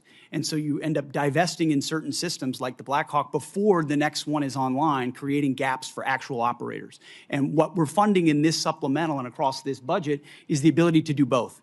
Make sure the systems we rely on the battlefield right now are delivered, and that newer entrants that we're going to need for long-range fight to deliver to be more survivable in contested environments, which you're talking about. When I had a chance to see it, the soldiers were proud to be in it because they felt like it would give them greater advantage in the future. We need to accelerate the timelines of those and deliver them even more quickly. And when you allow new entrants with all the right incentives, those things happen, and it's happening in that Will program. that take place, I think you may have just said this, but will take place in this circumstance of the Cheyenne? I believe in this because of the policies of this administration, it is likely to do so. Just like the B-21, just like the F-47, just like so many other of our exquisite munitions that otherwise would have taken years and years to even get into development. We're moving those things left by, in some cases, years, so that we get them in the hands of warfighters who would need them right now and not held up in bureaucracy in this town. Thank you, sir. Let me turn to you, General Caine. The department is requesting a significant supplemental to address the ongoing operational demands. Our adversaries are watching how we resource this moment. Beijing, Moscow, Tehran are all increasingly coordinating their activities and intelligence. In your judgment, do you believe our adversaries view this moment as an opportunity to exploit U.S. commitments elsewhere? And how does this supplemental ensure our deterrence posture and our commitments to allies remain credible in every theater all at once? Well, sir, thanks for the question. In my job, it's to look across the globe and look at the range of trade-offs out there. We are the strongest military in the world. Our adversaries still fear America's ability to project power at the time and place of our choosing. There is no doubt that they are aligning, as I've said before. And I think this supplemental and whatever funding structure the Congress, working with the executive branch, decides to structure and give us the capital, we'll use that capital to ensure that we sustain that, sir. You're assuring us that this supplemental and further efforts will reduce the risks to our nation and its national securities issues. Yes, sir. I view this, and I've spoken to some of you on the phone leading up to this. I view this as future investments to buy down risk, similar to what I said Marshall thought through in those heady days in 1940, where the need to invest capital early to deliver scale is an opportunity that I hope we don't miss, Senator. General, thank you. Thank you, Chairwoman. Senator Reed. Thank you, Madam Chairman. Secretary Rollins, I just want to reiterate a point that Senator Padilla made. We have $10 billion in this request for Midwestern farmers who are suffering because of the interruption of fuel and fertilizers because of the President Trump's war, unauthorized war. Yet, many states, blue states particularly, have submitted requests. Rhode Island has one. February, we had the worst snowstorm in our recent history, and we've been denied by the president. In fact, if you look at the numbers, 20% of blue states seem to get approved and about 80% of red states. I'm making a point, not asking a question. This is unfair. Thank you. Secretary Hegseth, on February 28th, when you initiated this war without authorization from Congress, the Straits of Hormuz was open and providing vital fuel supplies for the whole world. Now they're closed effectively, impacting globally the price of oil and the economies of the whole world. But the Department of Defense has been planning for potential operations against Iran for many, many years, and one of their obvious assumptions was that the Strait of Hormuz could be closed. Were you unaware of that? Senator, you are correct. Nobody plans more and looks at more contingencies than our department. And so, of course, undertaking a historic effort like this, of this scope and scale, of course, the Strait of Hormuz was front and center in every single aspect of that.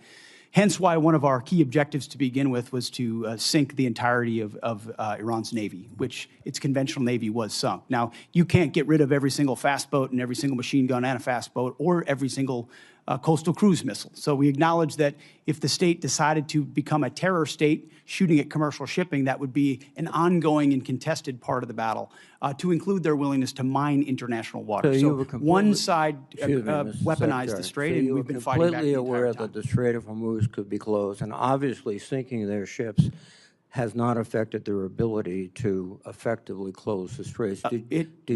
We had U.S. boats that surrendered to Iranian ships under the Biden administration. So their Navy was effective in expeditionary ways in the past. We're talking about a war you started, not a situation in which oil was flowing freely, There was no conflict. We weren't losing personnel as a result of Iranian actions. So your fallback to the Biden administration is just a very, very obvious excuse for what I think is probably, as you described so often, gross negligence. You did not fully inform the president that you would be in a situation where the Strait of Hormuz could be effectively closed, oil prices could surge, and effectively the Iranians could maintain their ability to strike back as they are right now. They just killed some of our servicemen last weekend. This battlefield and all the dynamics of it, of which the chairman and I are responsible for ensuring the president understands every branch and sequel of what could happen, and we did. So the fact that those contingencies all were part of the possibility, and we understood that, is all the more reason why President Trump deserves the kind of praise he should get for undertaking this effort, having the courage to ensure that crazy Islamists can't have a nuclear weapon to hold us at issue. And he's been willing to stay committed to that regardless of the challenges. Excuse me. So he should be praised. He should be praised for starting a war without authority, creating a situation in which the world economy is suffering tremendously. We have to have extra money for our farmers, and we have no outcome, at least no realistic outcome in sight yet. Let me switch to General Caine. General Caine, these airstrikes have not yet deterred and defeated the Iranians. Do you think airstrikes alone will do that?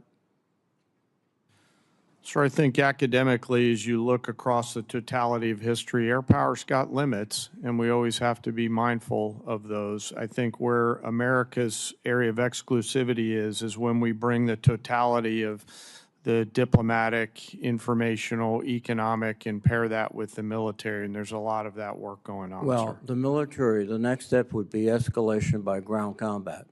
Do you anticipate that escalation? Sir, I think it'd be unhelpful for me to opine on hypotheticals. What I can tell you is we always develop an unbelievable amount of options and the associated risks, and then my main job is to always ensure that leaders understand those options and the risks. Now, if you employ ground troops to seize objectives, which I would assume would be the first stage, are you prepared for an extended guerrilla war, which would likely happen in that area? Sir, with all due respect, I think it'd be unhelpful for me to opine on hypothetical situations on whatever decisions the president may or may not take in the future.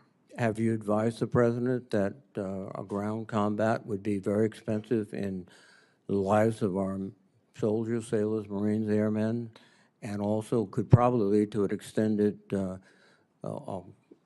unconventional war in that area? I don't see the Iranians sort of throwing their hands up saying, welcome to Iran.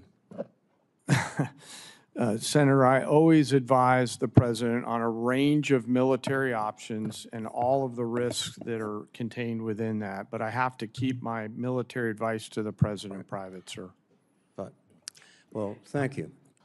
Thank you, sir. Senator Hoeven. Thank you, Madam Chair. Secretary Rollins, I want to thank President Trump, and I want to thank you for including farm bridge assistance in this supplemental request.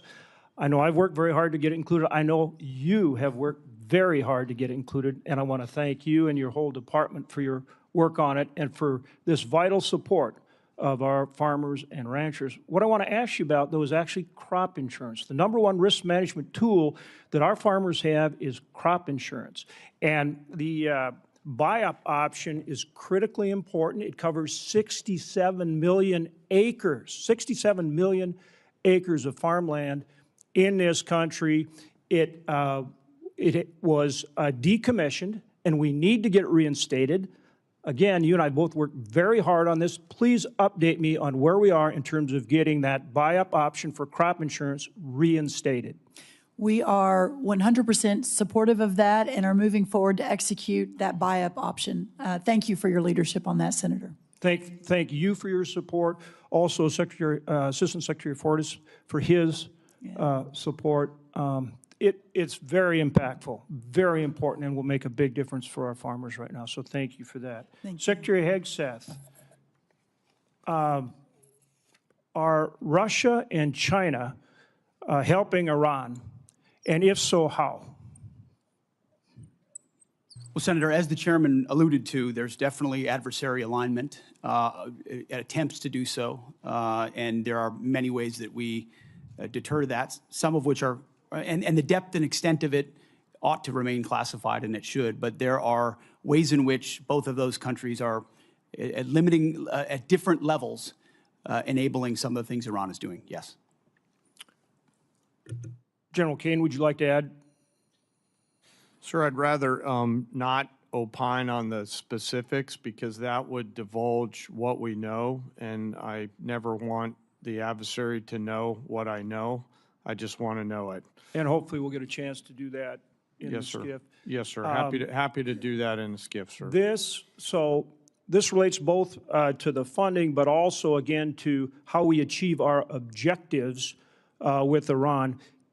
Starting with you, Secretary, can we get to the point, and we're seeing continued, I think, improvement and progress on this, but essentially where we can work, and hopefully our allies will, they need to step in there with us, but where we get to the point where we can operate in the Strait of Hormuz, but keep Iran blockaded. We're continuing to get better at that, but that's how we keep, they'll never do anything that they say they're going to do. They've proven that over and over. We have to keep the pressure on. But if we can do that effectively, we keep the pressure on and achieve our objectives. Tell us where we are in getting that accomplished. Senator, I think that's a really good point. That's effectively what we did to create the pressure that led to the circumstances of the MOU, which was we're running a route where ships, and we did it covertly in cooperation with Gulf countries and others who were willing to take some of the risk with our protection and then maintain the blockade. So effectively, oil's coming in and out, oil prices are coming down, but our blockade is staying and the pressure is mounting on Iran. That's something we have done and can continue to do. We moved into an MOU where Iran said we won't shoot at shipping, and then the IRGC turned around and decided to start shooting at commercial shipping again, at which point the president, I mean, as he should, cannot tolerate that, and so we respond, as he said 10 times, you shoot at ships, we're going to shoot at you overwhelmingly, which we have been doing now for, I believe it's a 10th consecutive evening. So consequences come with the willingness to shoot at commercial shipping. Our blockade has been reimposed and is effectively impenetrable. We got seized a ship inside the Arabian Gulf as well. So there's a lot of different angles to it, a lot of levers we can pull, and ultimately a lot of the strikes that Admiral Cooper and CENTCOM have been undertaking are taking Iran's ability to see and sense away in the Strait of Hormuz, which has tactical benefits for us. And that's what this funding is about. This funding is about making sure that we and our allies can operate in the Strait of Hormuz, which helps bring down energy prices for every single American consumer, and that we force Iran to meet our objectives. Isn't that what this package is all about? This is a peace through strength package. Right. That's what 1.5 trillion has always been about, a generational investment at as the chairman alluded to, a step change moment.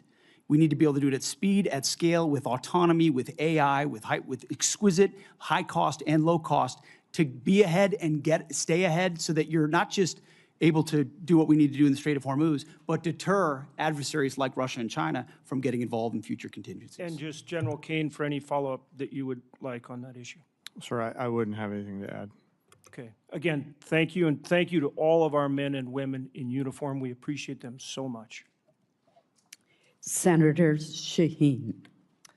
Thank you, Madam Chair. Secretary Hegseth, since you last testified before this committee, we finally received the spend plan for the $400 million FY26 appropriation for Ukraine security assistance. This funding was passed back in January, and now there are only 3 months left in this fiscal year. And while I appreciate that we now see what most of the funding is intended for, I just heard from the CEO of one of the manufacturers of the defense articles that are contained in the spend plan that they not only haven't received funding, but they haven't even seen a contract. So when are we going to see a contract for those defense articles that are contained in the spend plan for Iraq? I'm sorry, for Ukraine. For Ukraine. Senator, I'll have to get back to you on the specifics of the timeline of that. I'll talk to our policy shop as well as the EUCOM commander to determine where that's at. Well, you've told this committee that you've barely spent half of the $150 billion in reconciliation funding. And if you still have $75 billion available, Why are you asking the American people to absorb the cost of a war they don't support instead of asking for transfer authority for unspent reconciliation funding, especially if you can't even get $400 million in Ukraine funding out the door? As I mentioned earlier, Senator, that money from the One Big Beautiful Bill is otherwise allocated to the rebuilding of our military with priorities of the president like Golden Dome for America and hypersonics and other munitions investments that we made up front as we tried to adjust the Biden budget into an America First budget. And so reallocating that away from those priorities is robbing Peter to pay Paul. Those are allocated to rebuild. But my point is, and ultimately we're committed if you can't to spend this it year's on agenda. a timeline that makes sense, why do you need to come back and ask for more money? Wouldn't it be better to spend money that you already have? And one of the things I noted was, or at least I think that this supplemental doesn't include funding to repair damage to our bases or to our military infrastructure in the region. And I have not heard that we've gotten the full extent of any of those damage estimates. So should we expect another request to address that military construction costs?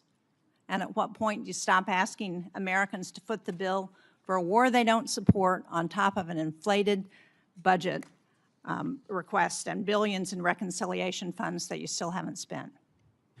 Well, Senator, I obviously don't agree with your characterization of that. I appreciate that, but you didn't ask. But I want you to answer my question. I know you don't agree with my characterization. I don't agree with yours either. Well, one of the reasons I take issue with that characterization is something that Senator Durbin said when he talked about Ukraine and he talked about winning. And I appreciate as much as anybody winning a war. But I sit in front of a committee that wants to talk about winning a war that's been going on for 4 years and talks about strategic defeat of a conflict that's been going on for 4 months to prevent Iran from getting a nuclear bomb. I would hope for some perspective in this town of the historic nature of what President Trump is undertaking. Do you want radical Islamists to have a nuclear bomb that can stare down the world? Because I have limited time. I don't understand. If you can't answer my question, then I will move on to my next question.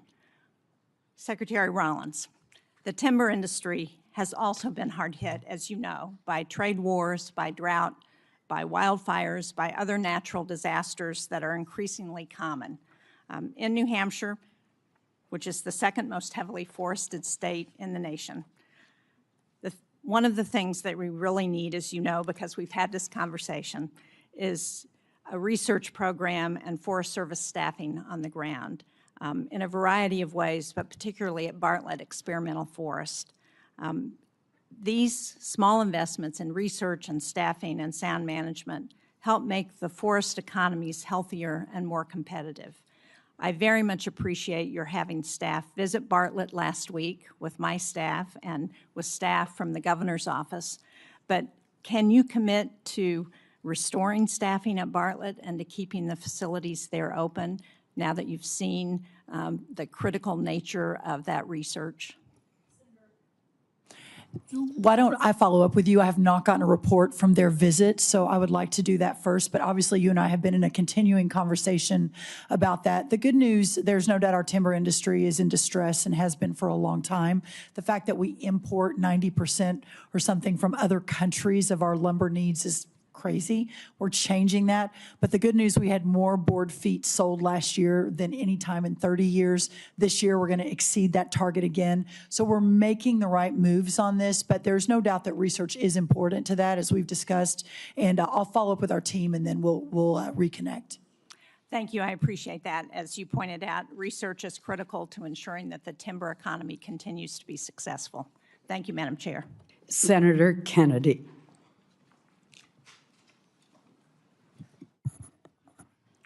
Thank you, Madam Chair. Thank you all for being here today. General, in the war between Russia and Ukraine, who do we want to win? Sir, I want Ukraine to win. Is Russia America's friend? I'm sorry, sir, I couldn't quite hear your question. Is Russia America's friend? I think that depends on your definition of friend. I think it's a complicated relationship. But no, I don't think they're our friends. Thank you.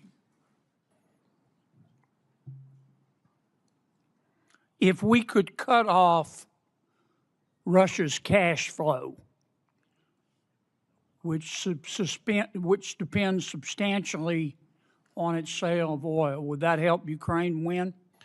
So I think militarily, anytime you can restrict resources and cash flows against an adversary, General, I that's a have good so thing. much respect for you. Yes, sir. But I have so little time. Yes, sir. I'll try Could to you be just briefer. Give me succinct answers. Yes, sir.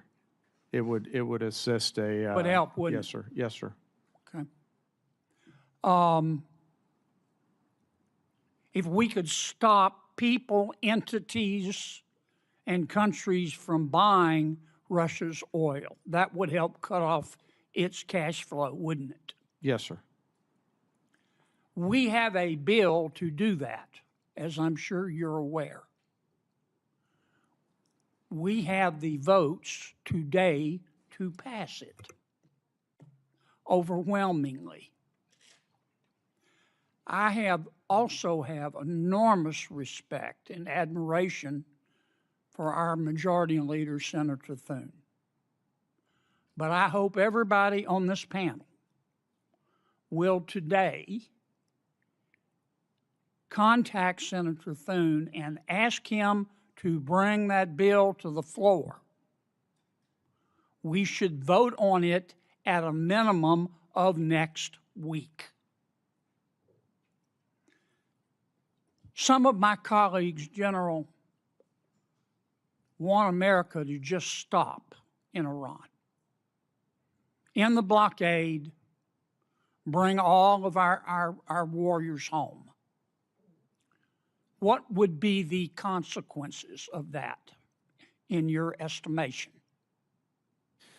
Sir, I think termination criteria is always a political decision. However, I assess that Iran will continue to be a challenge moving forward, so we have to be thoughtful Will about they that. put tolls on the strait? I don't know, sir. That's a decision that's a hypothetical and will depend on what happens It's not in the future. hypothetical.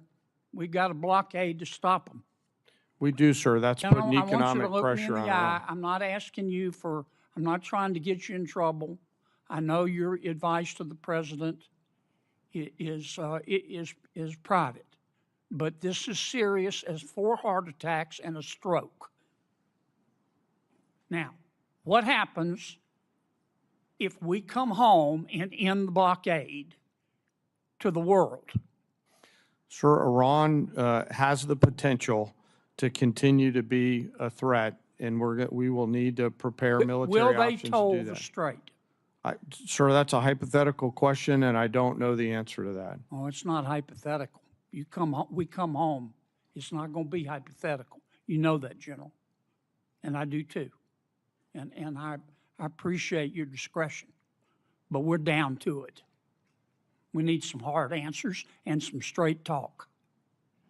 What'll happen, Pete? Senator, I would agree with the chairman, but the likely outcome is they would try to impose their will on the waterways in ways that the world would not like. Call it a toll, call it a fee, call it an exchange, call it control. They would do something that they would try to hold it at issue. Yes, sir. Would they try to commence development again of a nuclear warhead? Part of the reason President Trump had to have the courage to do what he did after Midnight Hammer is that they didn't give up their ambitions even though their nuclear sites had been obliterated. So this is a regime hell-bent on nuclear ambitions, and President Trump's been willing to go after them. We need straight answers. Do we have the ability to destroy whatever is underneath Pickaxe Mountain?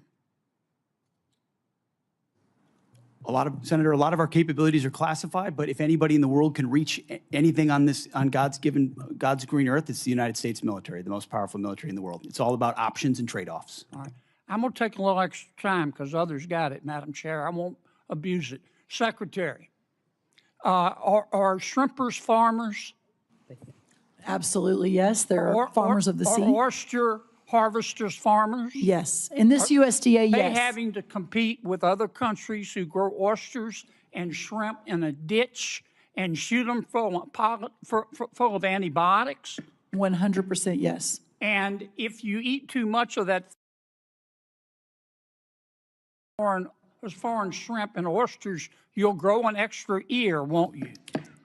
I'm not sure about that, but I know it is not good. And I also know we Why import aren't we 90% of our inspecting shrimp. the shrimp and the oysters from abroad?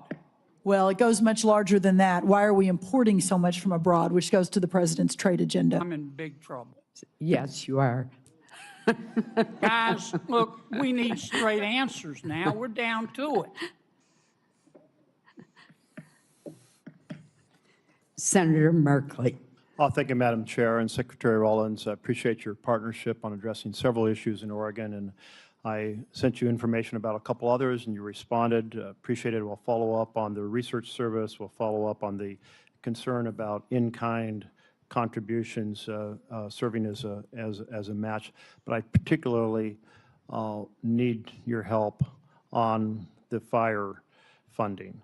And I know you've indicated how important that is. Where we stand now is that the Senate seems hamstrung, that they're seeking to have OMB give them a number on that. Various sources say the number is probably about $5 billion. I don't really care if it's 4.5 or 5 or 5.5. The point is that folks here, senators, are asking for a number from OMB in order to go forward.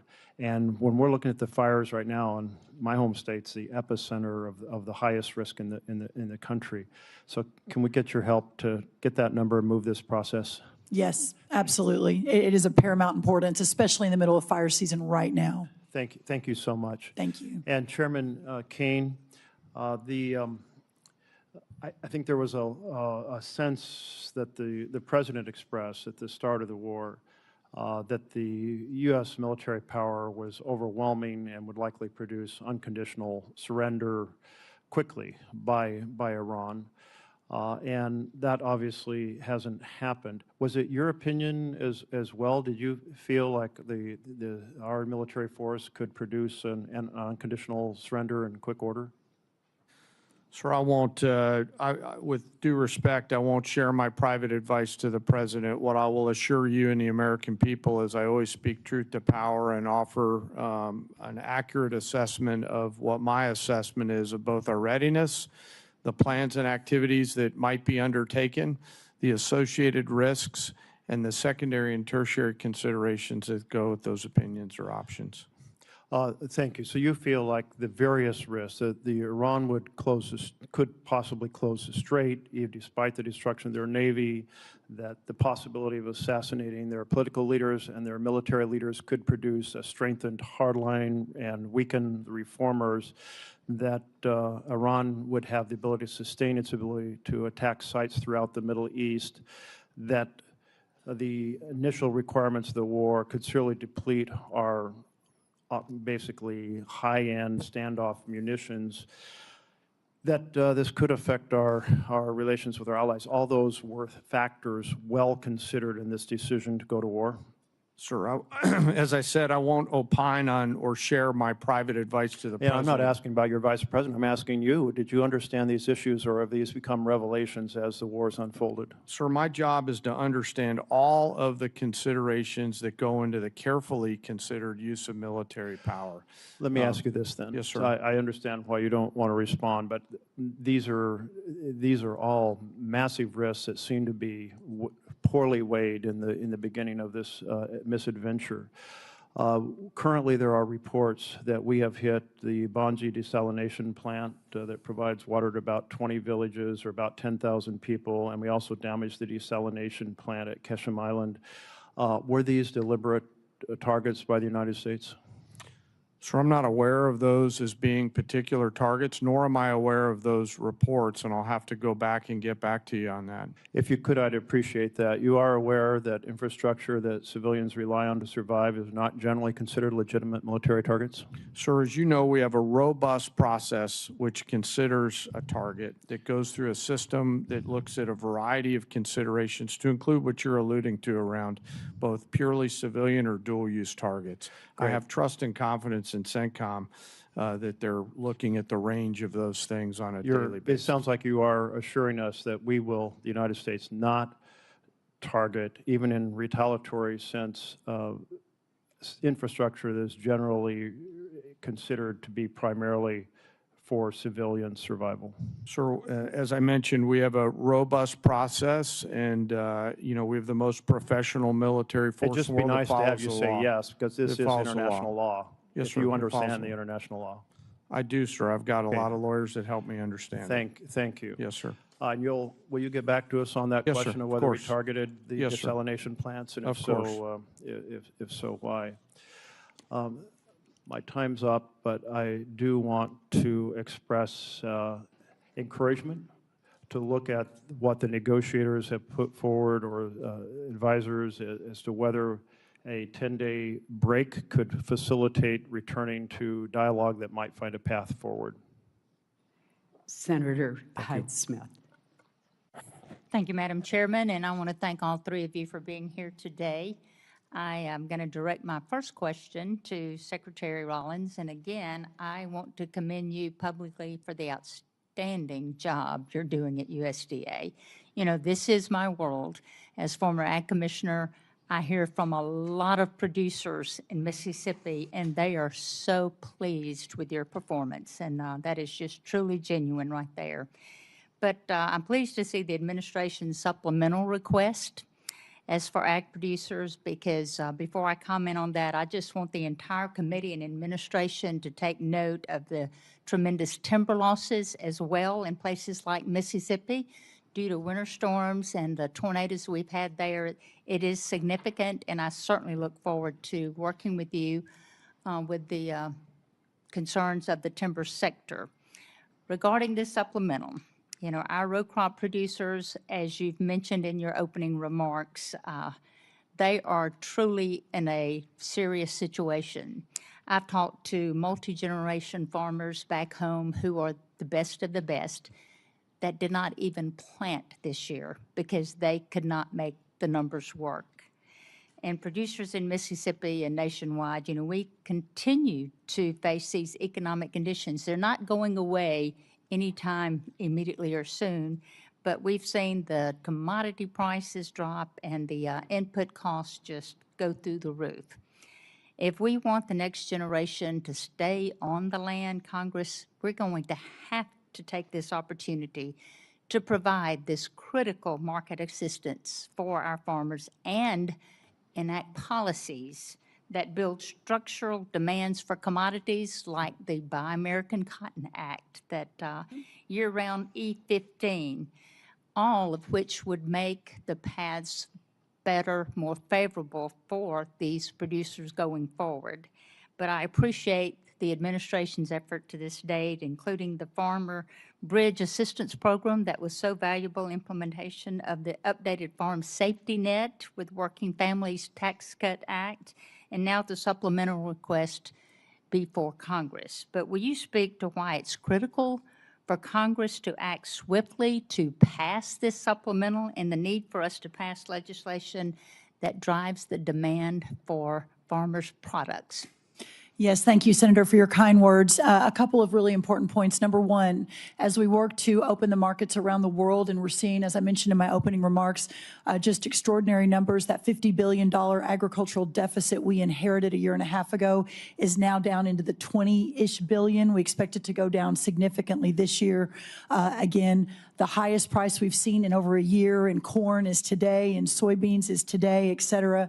Your point, Senator, about opening up the domestic markets is really important, whether that's E15, renewable fuel standards. Obviously, the RVOs came out, which is a reason for the drive up in some of our row crop prices in the last month, which is really important.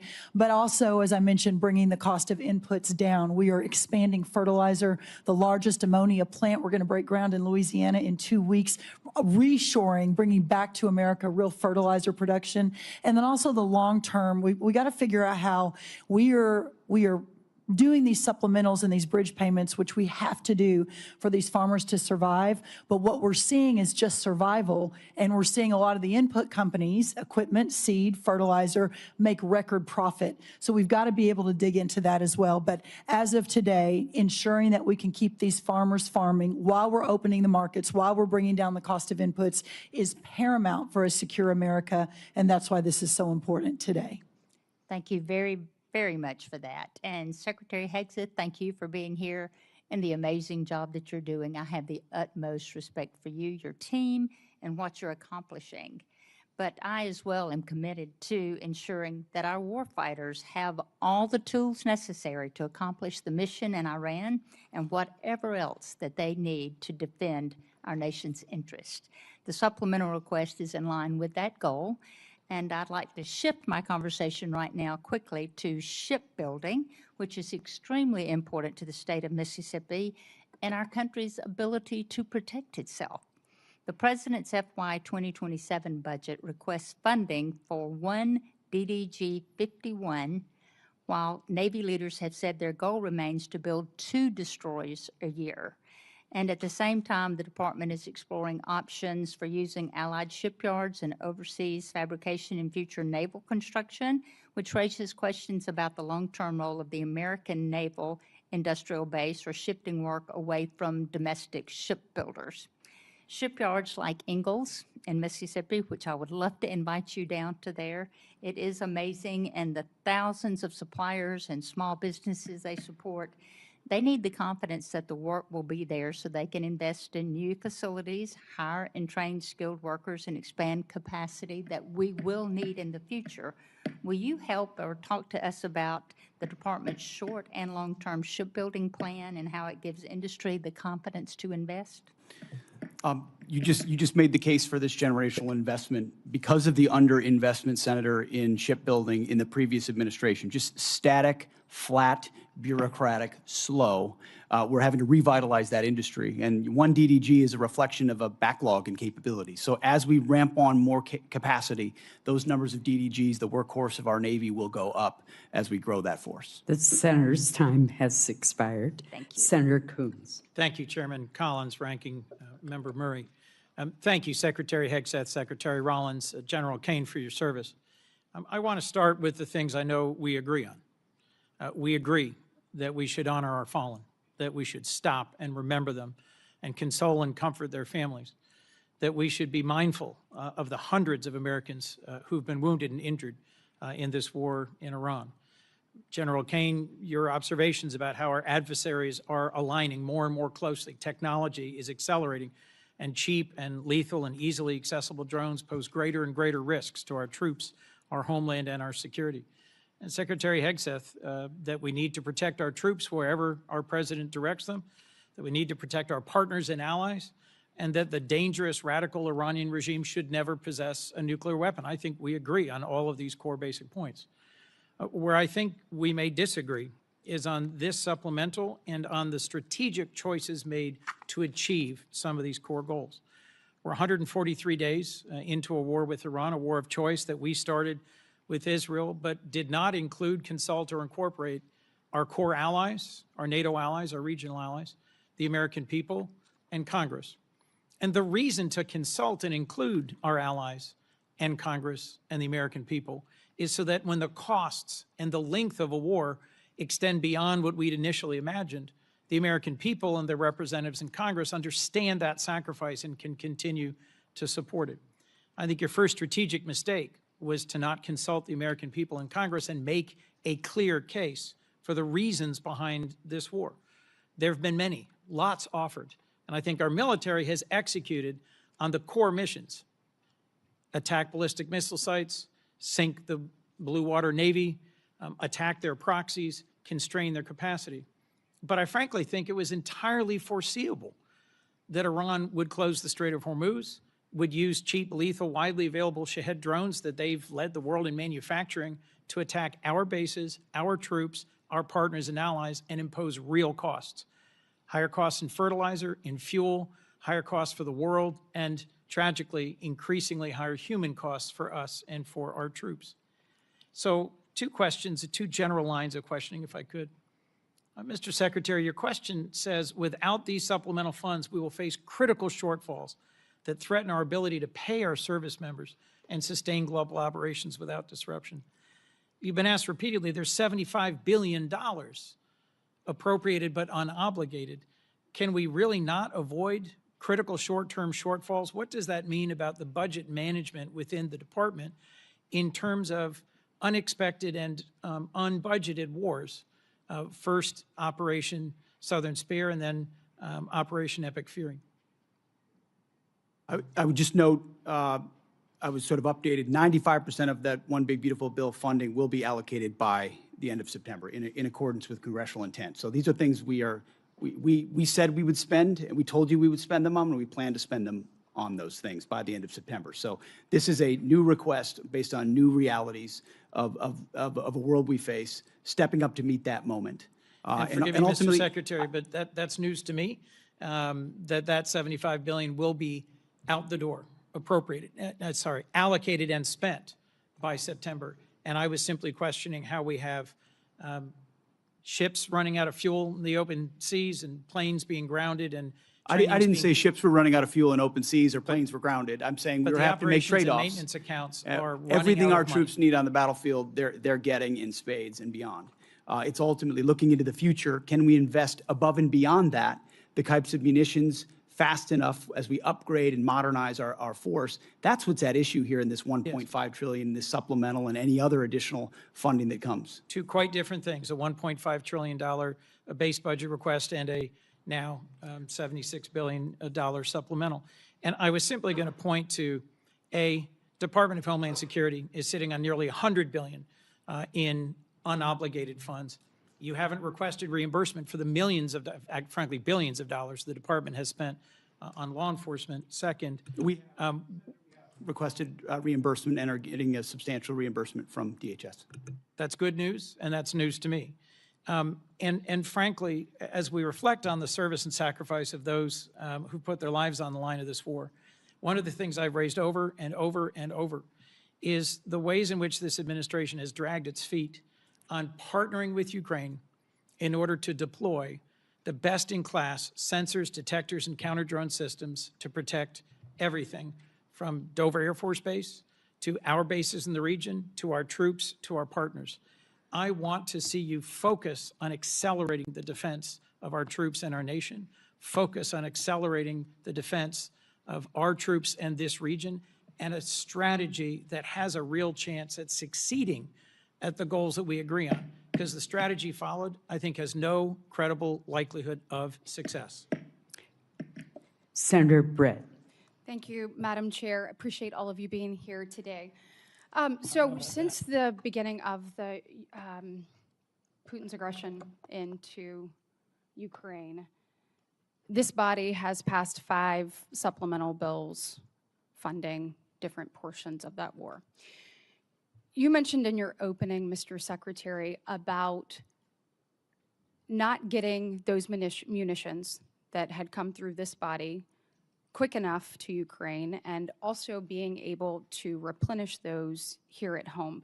Can you talk a little bit more about that? Because I remember the previous administration dragging its feet after this body gave them directive as to what to do. So can you shed a little bit more light as to what you were talking about in your opening? Well, thank you for that question. Sometimes we forget recent history, which under the Biden administration, there were 5 supplemental requests for Ukraine, which almost every member of this body voted for to send rapidly in a bipartisan fashion for something that this committee and the administration deemed to be urgent.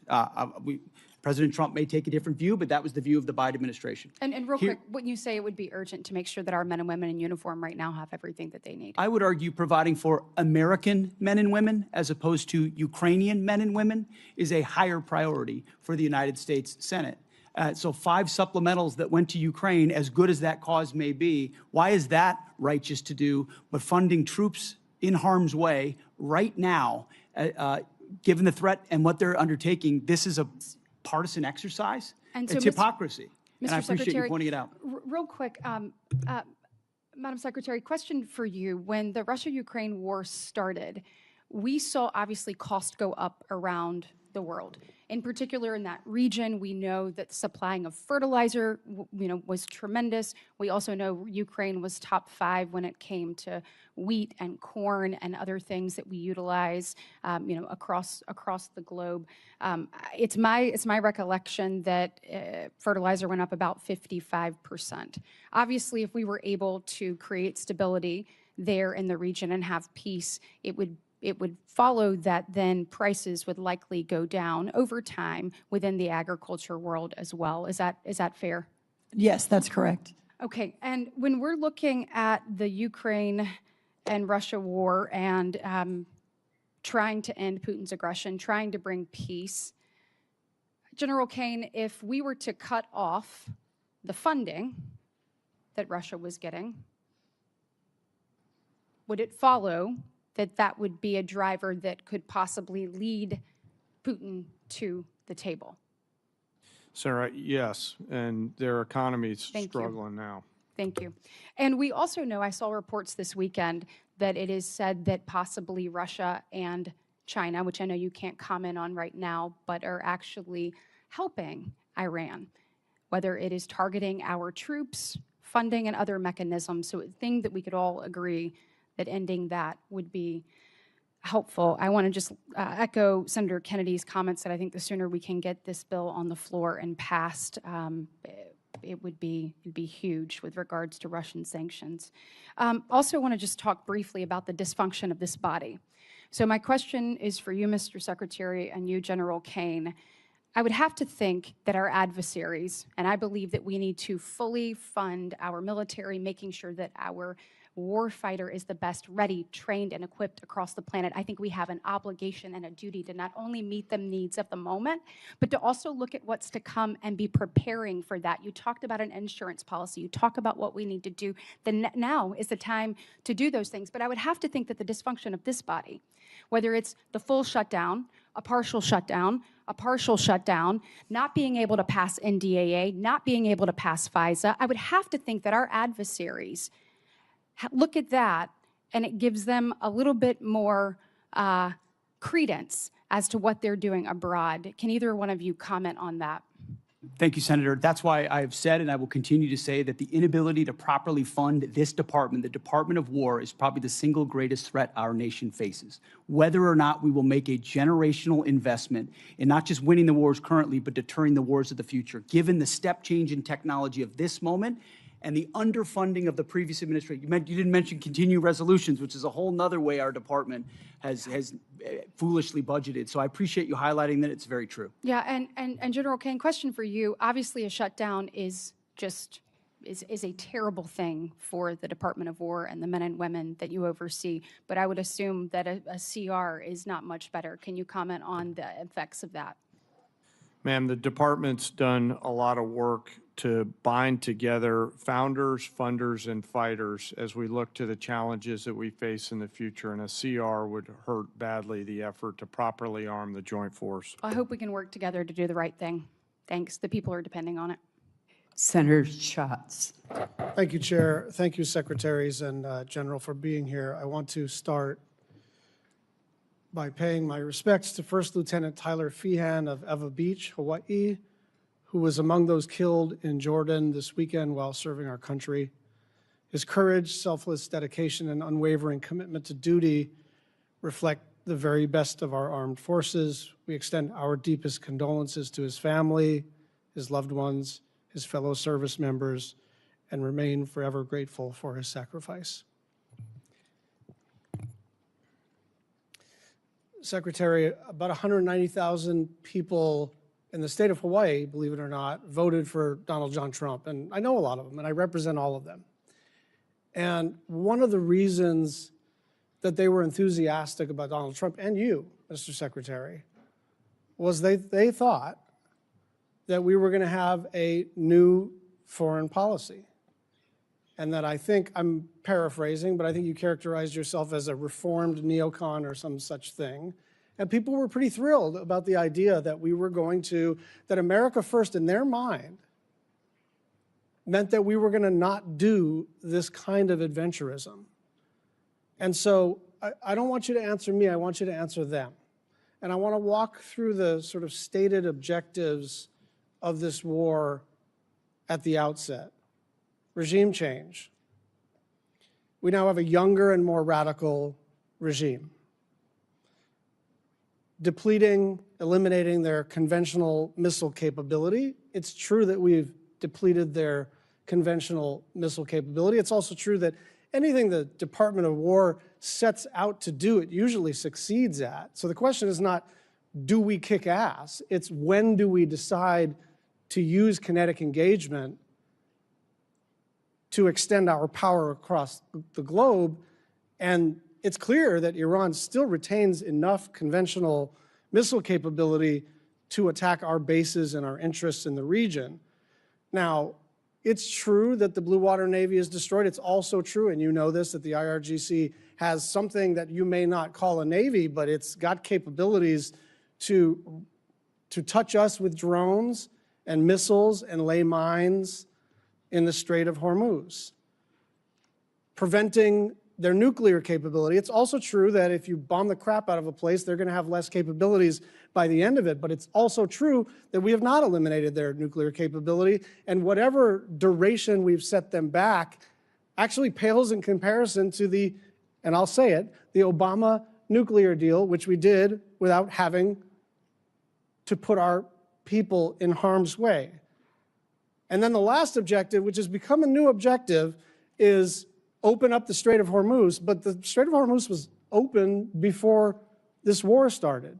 And so you tell my constituents why this war is going so well.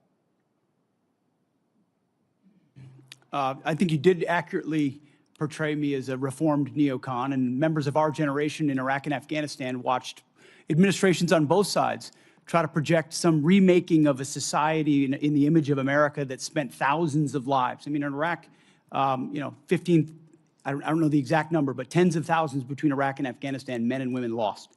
President Trump said we're not fighting stupid wars like that again. And he hasn't. That's why we haven't been trying to remake Iranian society, but simply in a realist, America first way, ensure they never have a path to a nuclear bomb, full stop. And he has said as a candidate, and he said as a private citizen, Iran can never have a nuclear weapon because radical Islamists with nuclear weapon will wield it over our head in perpetuity. Secretary, so President Trump ran on fighting wars differently, and we're doing so overwhelmingly. And he was very clear as a candidate that Iran can never have a nuclear capability. Yeah, so I think he's directly on par with exactly what he said he wanted. Here. I think we're understanding the limits of air power here, because we're basically at a stalemate. Someone says the Strait of Hormuz is closed, and we say, well, we got a naval blockade, and we're just going to see who blinks first. And the truth is, in order to sort of change the balance here, change the equation here, some kind of escalation would have to be considered. And if you're taking that off the table, then we are in a holding pattern. And I go back to the original 5 objectives, and none of them have been met. Some of them have changed, but none of them have been met. And with gas at now 402, with the Brent crude hit 90 today, up from 70 2 weeks ago, gas up about $1 nationwide, about $1.50 in the state of Hawaii, people want to know, why are we even doing this? Senator Fisher. Go ahead. Thank you, Madam Chair. Secretary Hegseth, I appreciated your perspective on the focus on the 4-year war in comparison to a 4-month war with a nuclear adversary. And I thought it was very well said. Thank you. If we want to support Ukraine going forward, I think the best way to do that is to dramatically increase munition production. And we need more interceptors. We have to be able to move forward. So do our allies and our friends.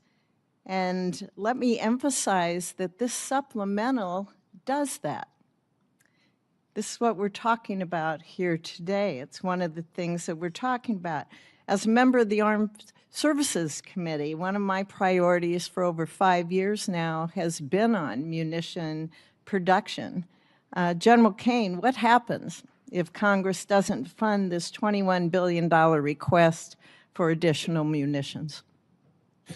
Well, ma'am, there's been a lot of work done by the department to partner with the private sector. I'll acknowledge some of the efforts that the private sector is doing to utilize their own capital to facilitate factories. If we don't, as a team, figure out how to properly fund the department, then we're not going to get the munitions, and there's going to be a lack of shared risk between the federal government and the private sector. And I think we're at a point in time in our history where we need to partner. We need to find an ability to share risk.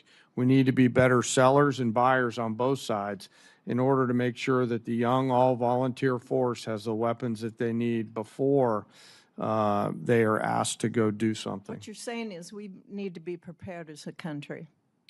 Yes, ma'am, and I hope, as I said in my opening statement, that we will find a way to make sure that we seize this moment in this time in history to ensure that we've got the right mix of munitions, high, low, scale, autonomous. What's your plan B if the supplemental doesn't pass? What's plan B? Ma'am, we will always figure things out. We will always have contingencies. We will always determine a way to create multiple simultaneous dilemmas for adversaries around the world in order to create time for us to do the work that the Congress and the Department needs to do together. As you've heard me say a number of times in our posture hearings on armed services and also in classified briefings, we don't have a lot of time, do we, sir? No, ma'am. That's why I said, if not now, then when? And if not us, then who? And I truly believe we're at one of those moments in history where we have a choice to make, just given what I see on the next couple ridge lines. And I encourage us to move forward. Thank you. Mr. Secretary, how would this request scale munitions production and be able to accelerate our delivery times? In the past, previous administrations would sort of send the same amount of dollars into trying to encourage companies to build another factory and add an additional shift.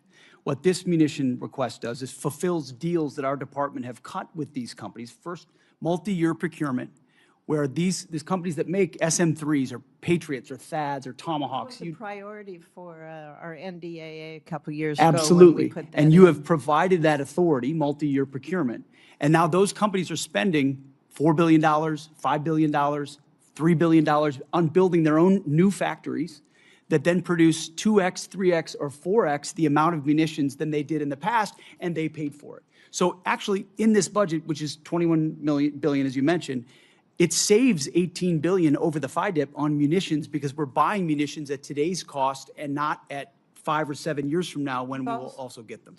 I hate to interrupt, but we're running out of time. We also have the request includes $4.1 billion for our space-based capabilities, and that includes the AMTI and our space data network capabilities. And these really underpin the long-range kill chains and allow our warfighters to detect and also then to track the airborne threats. So, Mr. Secretary, what's the risk to the joint force if we delay these programs until FY28 or beyond?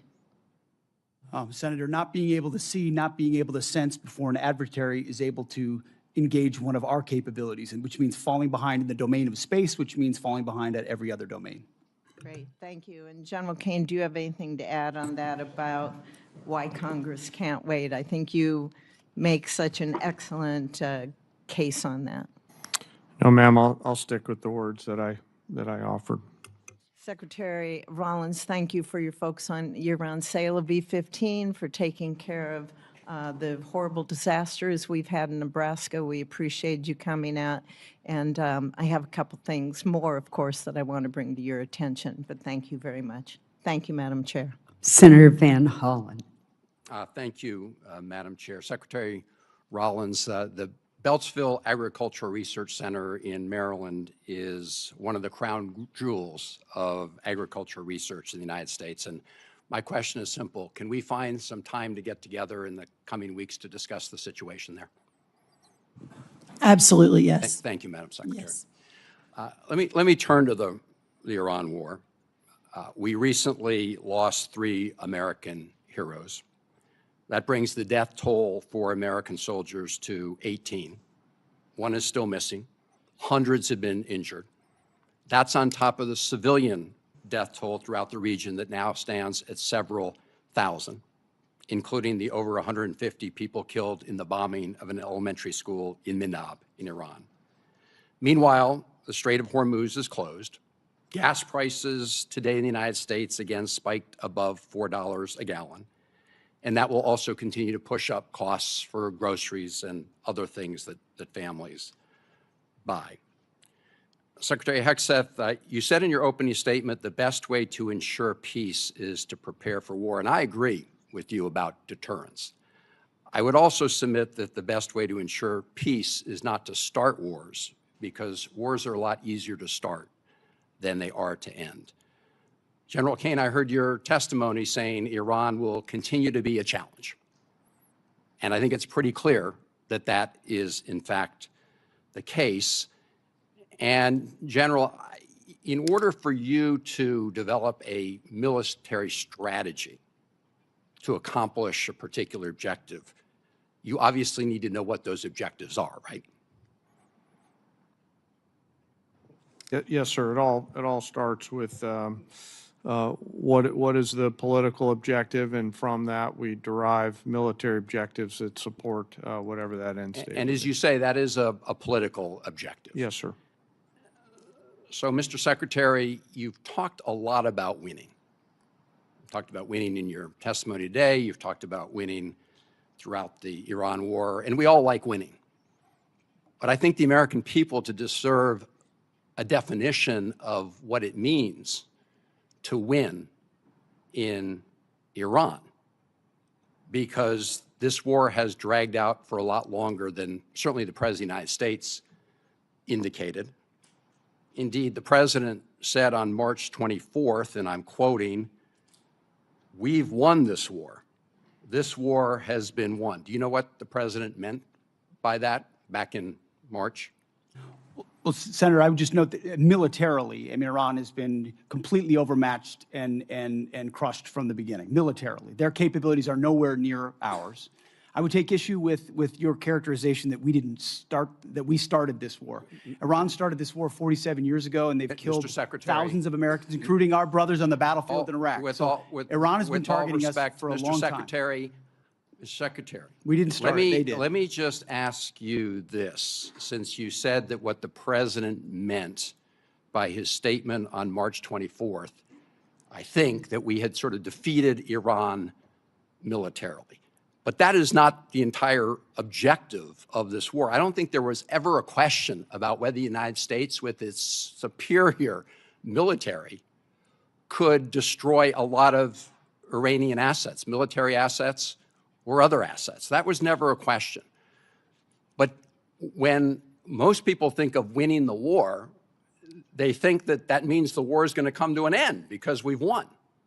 And the President said back in March that we'd won. So I guess my question to you is, how are we going to define winning? I hear back in March, you said about the Iranians, and I quote, "Whether they will have a ceremony in Tehran Square and surrender, that's up to them."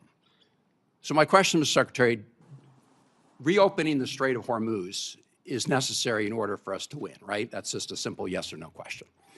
You asked me what the overarching objective is, and I would say ensuring Iran never has a nuclear weapon. That's been clear from the President from day one. That's why Midnight Hammer was undertaken, to obliterate their nuclear sites. That's why we're watching their nuclear sites. That's why that was a part of negotiations, ensuring that the next generation of Americans don't have to deal with an Iran that wields a nuclear weapon. Since that's what you're leading with, Mr. Secretary, let me just say this. You said after Midnight Hammer, and I'm quoting, "Our bombing campaign obliterated Iran's ability to create nuclear weapons," unquote. Clearly, that is not the case based on your testimony today. It's also a fact that the DNI, Tulsi Gabbard, testified in front of the Intelligence Committee that it was our assessment that Iran did not intend to restart its nuclear program. The President of the United States, just about a week ago, said Iran has committed not to develop a nuclear weapon, which of course is a commitment they've made for many years. We need to enforce that. That's what we are doing under the JCPOA. Thank you, Madam Chairman. Senator Rounds. Thank you, Madam Chair. I had the opportunity to serve as governor of South Dakota for 8 years. During that time, we deployed over 5,000 young men and women into harm's way, National Guard members from South Dakota. I attended their departure ceremonies. I attended their welcome home ceremonies, and I attended 31 funerals. one of the main reasons that I decided to come to Washington was because I never wanted to see young men and women going into harm's way again if they didn't have the best leadership, the best training, and the best equipment possible. Now, this body, the Senate, with regard to the Iranian war, to date, this body has chosen not to impose war power limitations on the president, nor have we pushed for the withdrawal of forces from the theater. I think the decision to take out Iran's nuclear program and their missile production capacity was the right one. And it should have been done a long time ago.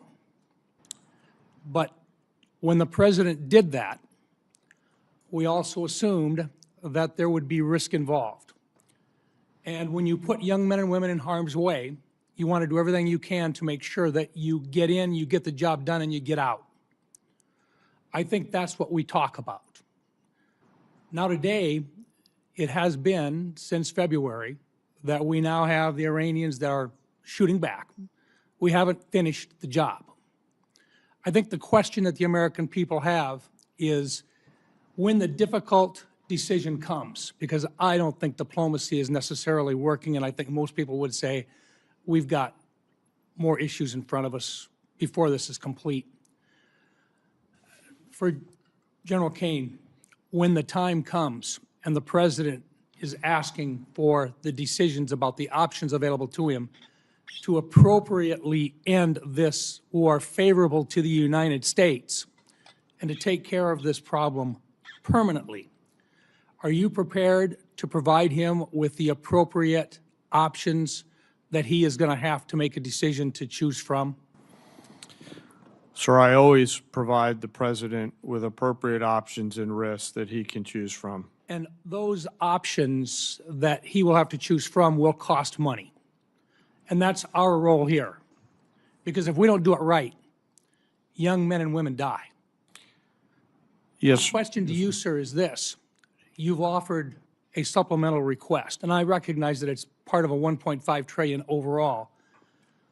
But is this enough money to get the job done, or is this going to just get us far enough until we've got to come back in here, and in the meantime, we may very well not have these young men and women out of harm's way yet? That's my question. Sir, I want to first start with recognizing your 31 fallen from home and mourn their losses. We carefully consider the use of military force every single day. And the most important thing that I do is make sure that the president and the other leaders understand the risks and carefully consider the Dover test, a place you've been many times. And that is, are we willing to go to Dover, as we will tomorrow, to bring back the fallen? I can't answer the question on what it will cost because the enemy has a vote.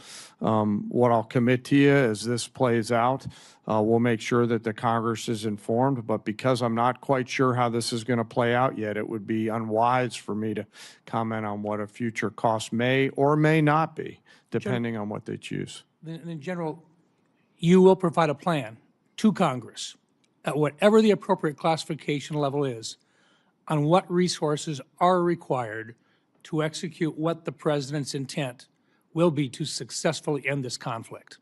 Sure, I will always make sure that, as we have, that we're moving data as appropriate to Congress. Yes, sir. Okay. Let me come back in just in terms of follow-up on this a little bit.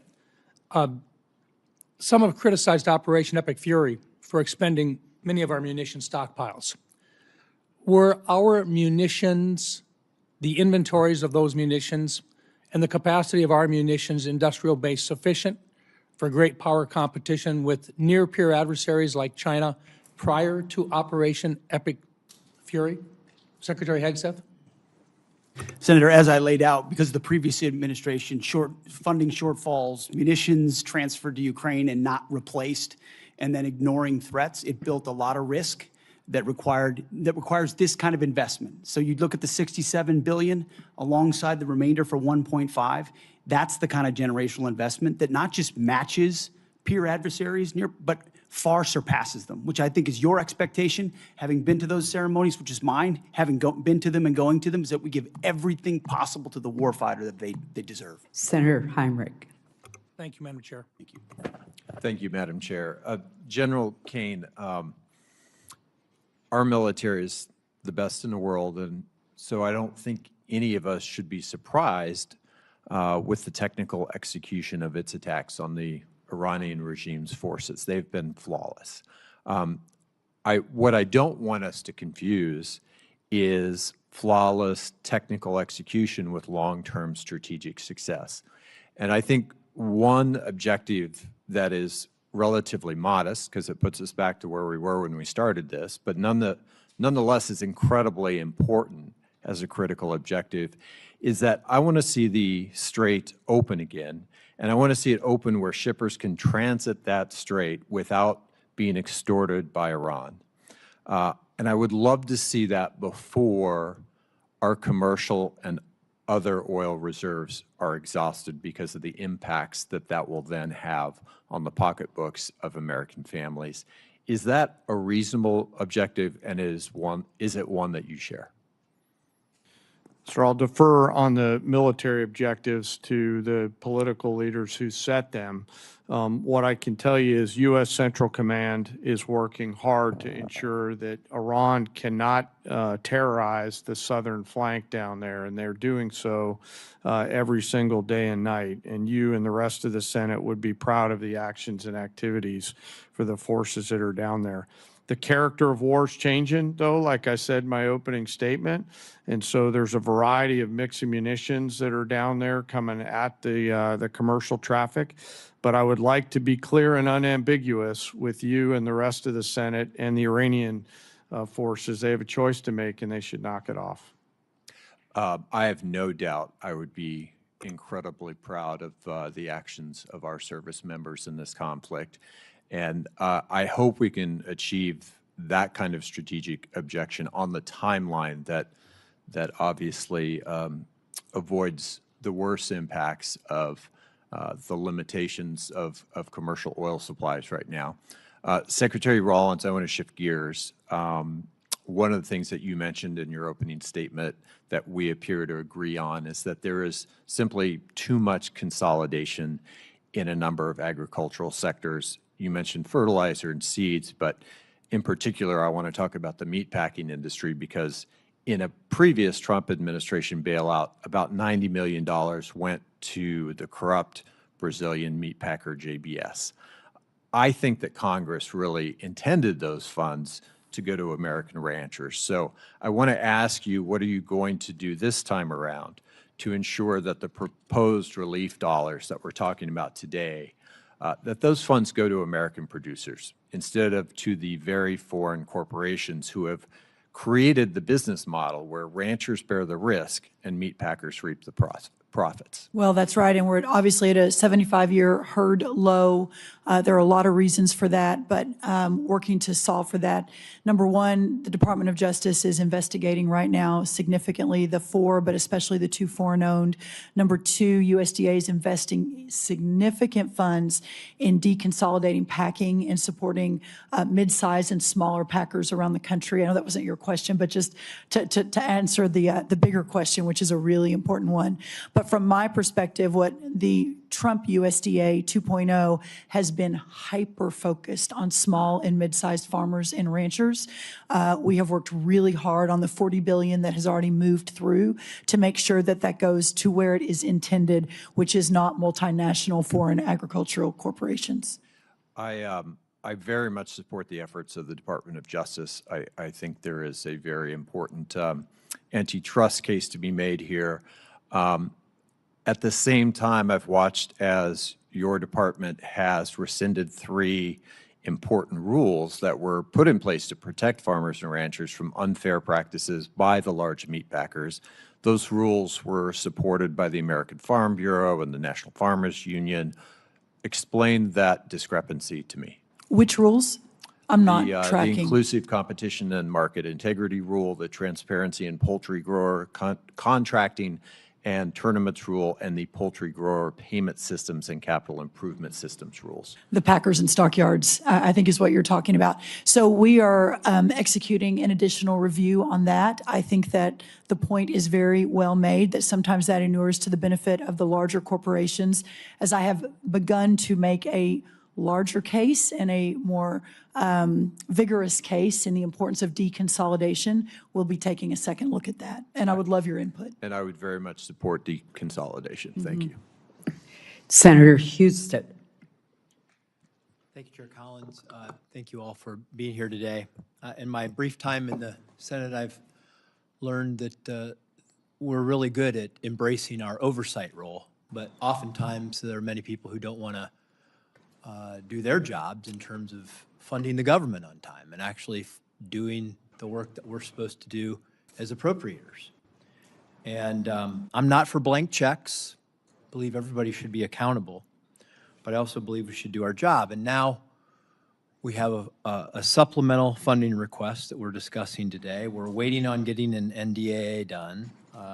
Despite the chair's best efforts to facilitate forward an appropriations process, there's question of whether that will get done on time in September.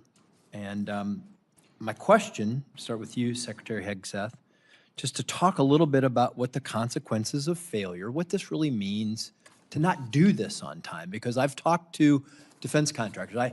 I as a former executive, a member of an executive branch, I know that the legislative branch often thinks, well, no matter when we get this done, we just wave a magic wand, we pass the bill, and it all magically happens. But that's not how it happens. It takes time for people to, you have businesses out there who you're going to rely on to build these weapon systems who don't know if they're going to get paid. They can't plan. They can't staff up. They can't order the equipment. They can't do any of these things unless they know that the money's actually coming. So what are the consequences of not just doing this, but doing it on time in a timely manner? Senator, thank you. I think the consequences of dysfunction in funding this department put at risk I think a first time in 25, 30-year reform effort to change how we do business as a department. We're going to war with the Pentagon bureaucracy because the bureaucracy existed to defend just a few systems and processes and companies. We need all of American industry coming into our department. And if you talk to industry, they've never seen anything like what our deputy secretary and our department are doing right now to run fast at speed. But it counts on this body and others funding this department in a way that can fulfill the deals that we're cutting that saves the taxpayer tens of billions of dollars and gets weapons to warfighters years and years faster than we ever have in the past. So without the funding, we put at issue all those deals, all the reforms, all the ways in which we're changing our department to move at the speed of business. So it's not just dollars and cents. It's demand, it's predictability, it's showing industry we will meet you at this moment. And if we can't get past our dysfunction to fund the warfighter, we put a lot of that at issue. General Caine, same question from a military point of view, not knowing if, when the funding's going to come, and us not doing our job on time, what are the consequences to the warfighter? Sure, I'll just add to the Secretary's comments, you know, it'll manifest itself in a range of ways, readiness, capability, munitions, training, cyber, unmanned autonomy. This is why I'm really asking for the Congress's help here, for us to look forward at the next couple ridge lines and to be thoughtful about the moves that we make here. And I understand the environment that we're operating in right now. But whatever structure the legislature and the executive branch determine, we need predictable capital, my investor hat on from my previous life, so that we can go out and procure the capabilities that we need before we need them. And those things are changing. You know, the advancement of small drones and things like that, we're going to have to make sure that we stay very close with the Congress so that as technology develops at a speed that we haven't seen before, that we're staying very close and partnering with the Congress to enable us to adaptively use that capital with the appropriators' buy-in so that we're arming the force properly. Well, I can tell you in interacting with the people who are that want to build these new generation of weapon systems, because I think you would agree that we've learned a lot from Ukraine. We've learned a lot from this conflict about how we were underprepared from the standpoint and from a defense standpoint, and that we have to continue to modernize our system, the weapon systems. I think it's very important that we not only do our job, but we do it on time, because you cannot run a Department of Defense, run businesses who are supplying these things without knowing if you're actually going to get funded. Because the whole supply chain, the workforce, everything gets held up when we don't get our jobs done on time. So, Yes, sir. I used to work in the private sector for a company that was headquartered in Piqua, Ohio. And those leaders told me, your entire job, Dan Caine, is to deliver quality parts, or in this case, weapons, on time with shorter lead times and lower costs. And part of why I'm so passionate about this is because I see how this capital, if the Congress chooses to give it to us, will manifest itself in real combat capability, lethality, and survivability for our joint force. Thank you, and thank you, Secretary Rollins, for coming to Ohio and meeting with all of our ag leaders. It was great. Thank you, Madam Chair. Senator Gillibrand.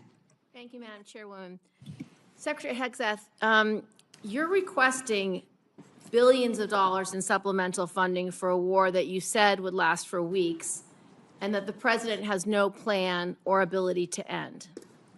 At the same time, this still unauthorized and extremely unpopular war has caused gas, diesel, fertilizer, and other essentials that New Yorkers and our farmers need across the country, and has become much more expensive.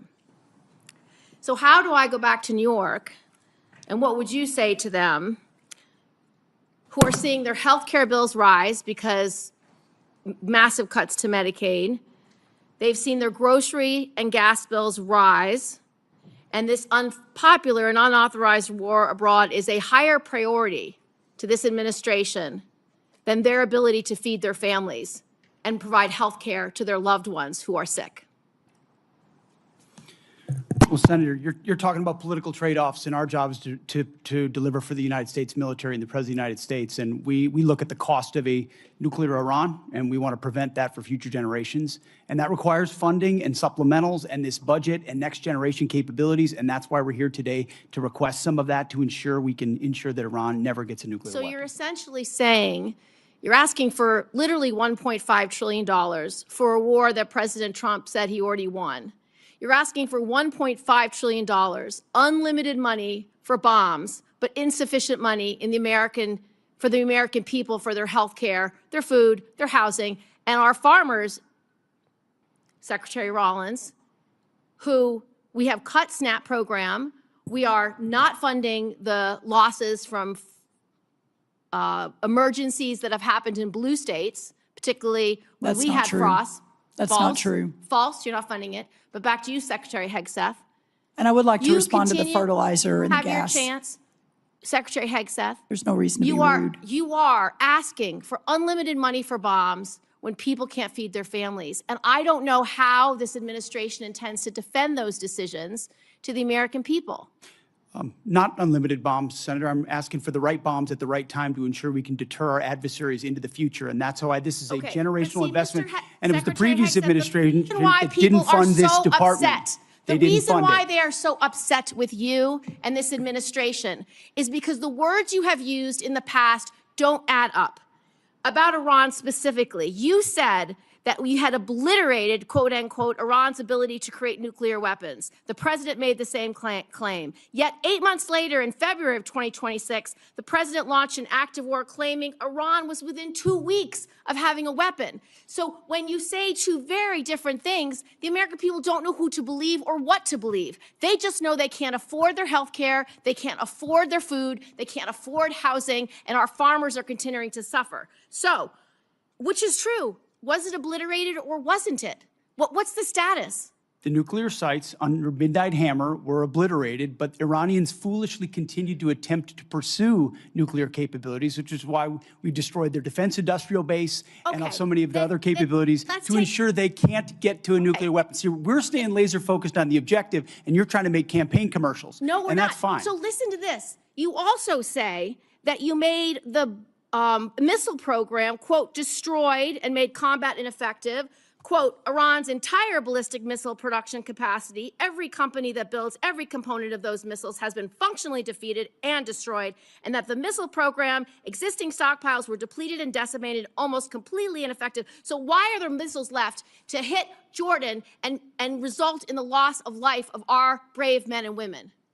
As we stated from the beginning, the Iranian defense industrial base is effectively gone, but they do have underground facilities because they're the world's leading state sponsor of terrorism, and they've spent 47 years trying to hide their missiles under mountains, just like their nuclear capabilities, because they would like to get a nuclear weapon to wield it against us. Of the war to believe, because it's either over or it's not over. It's within 2 weeks or it's not 2 weeks. We have no missiles or we have missiles, and that consternation is why so many New Yorkers are perplexed, stressed out, and find this war to be incredibly unpopular because they don't understand the choices that the president's making. They don't agree with those choices. Secretary Rollins, so you have cut over 160,000 New Yorkers have been kicked off SNAP. What do you have against hardworking New Yorkers, children who need SNAP, and seniors who need SNAP? Well, first of all, diesel is down under Biden versus today, 581 versus 480. Gas is down from Biden today from 484 to 386 today. Fertilizer is down 56% from Biden highs. Prices so this are narrative higher than that when you took using, office. well, all of those prices are higher than when you took office. So you are not that making is life not better true. for That New York is not farmers. true, Senator. And let me tell you what New York is stressed out about is the fact that your state is taking prime farmland and turning it into solar farms. That is absolutely inexcusable. The For New the York you to farmers, stand, you will see I have visited that the New York smart farmers farms do two both. times. Do Two both. times in Senator's upstate New time York. has expired. Senator Bozeman. Thank you, Madam Chair, very much. And thank all of you all for your service to our country and our national security. And I think it's easy for the public to understand how you, Mr. Hegseth, are, your contribution in the position you're in general, Caine, the position you're in, but some don't understand the position that our Secretary of Agriculture's in. I gave a presentation a couple of years ago when Senator Rubio was over here in the middle of it. I was talking about agriculture. He punched me and said, John, always tell them that food security is national security. Now Senator Cotton, who's head of the Intelligence Committee now, is taking his place. He's doing the same thing. So again, what we're talking about today is very, very important to our country. Right now, we're in a generational crisis. Our banks, our economists tell us that if we don't start doing things differently, and the good news is the administration is doing things differently, we're going to lose 20–25% of our farmers in the next 2 or 3 years. I visit almost daily with farmers about the difficult farm economy, wildfires, flooding, all the things we've talked about today. My only concern is that the supplemental is very much appreciated. After hearing the testimony today and the concerns, we might need to look at bumping that up a little bit. But again, we'll discuss that later. The supplemental, though, the supplemental assistance is important in keeping our farmers going, but it's not the answer. Will you just reiterate again what we're trying to do? We're trying to give farmers a bump, an edge to keep going until the programs that we're putting in place now kick in. You mentioned fertilizer, you mentioned E15, you mentioned value adding our products, both overseas, finding new markets. Can you talk a little bit about that, the importance of not only the supplemental, but again, what we're doing in conjunction with that so we won't have supplementals in the future? That's exactly right. The effort to bring the cost of inputs down is real. Fertilizer, seed, labor, interest rates, et cetera, number one. And if we can just get inputs back down to where they were in Trump 1, we're going to have a remarkable recovery in farm country. But then you add that to the 19 new trade deals, more coming online every day, the record-breaking exports that we're going to see in a lot of our row crops, but also in dairy and tree nuts and others. That's going to be a game changer. Then you look at expanding the domestic market, as you talk about, whether E15, obviously all of the biofuels. We've already seen corn and wheat hit record highs, or the highest number for the year after announcing the new renewable fuel standard. So we're seeing some pretty incredible movement in the right direction. Then you marry that to all of your work under the Working Families Tax Cut Act, the new reference prices that under the last administration couldn't get a farm bill.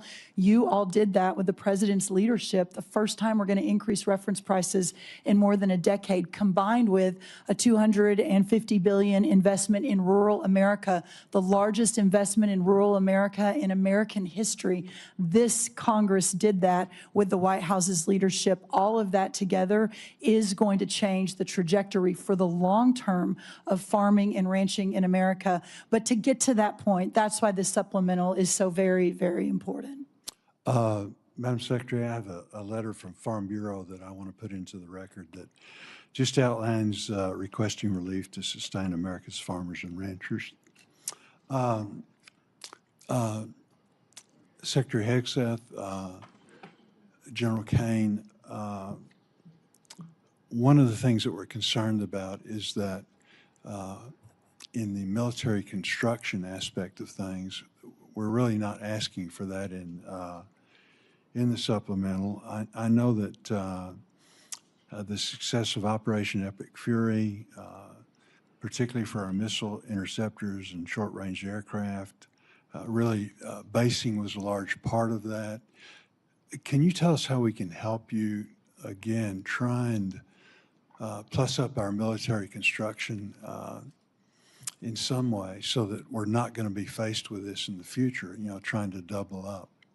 Senator, I think by Congress finding the ability to meet up to close to our the totality of $1.5 trillion means we're not making the kind of trade-offs this department has made now for decades. Those are the types of things, construction, maintenance, that fall off when trade-offs occur.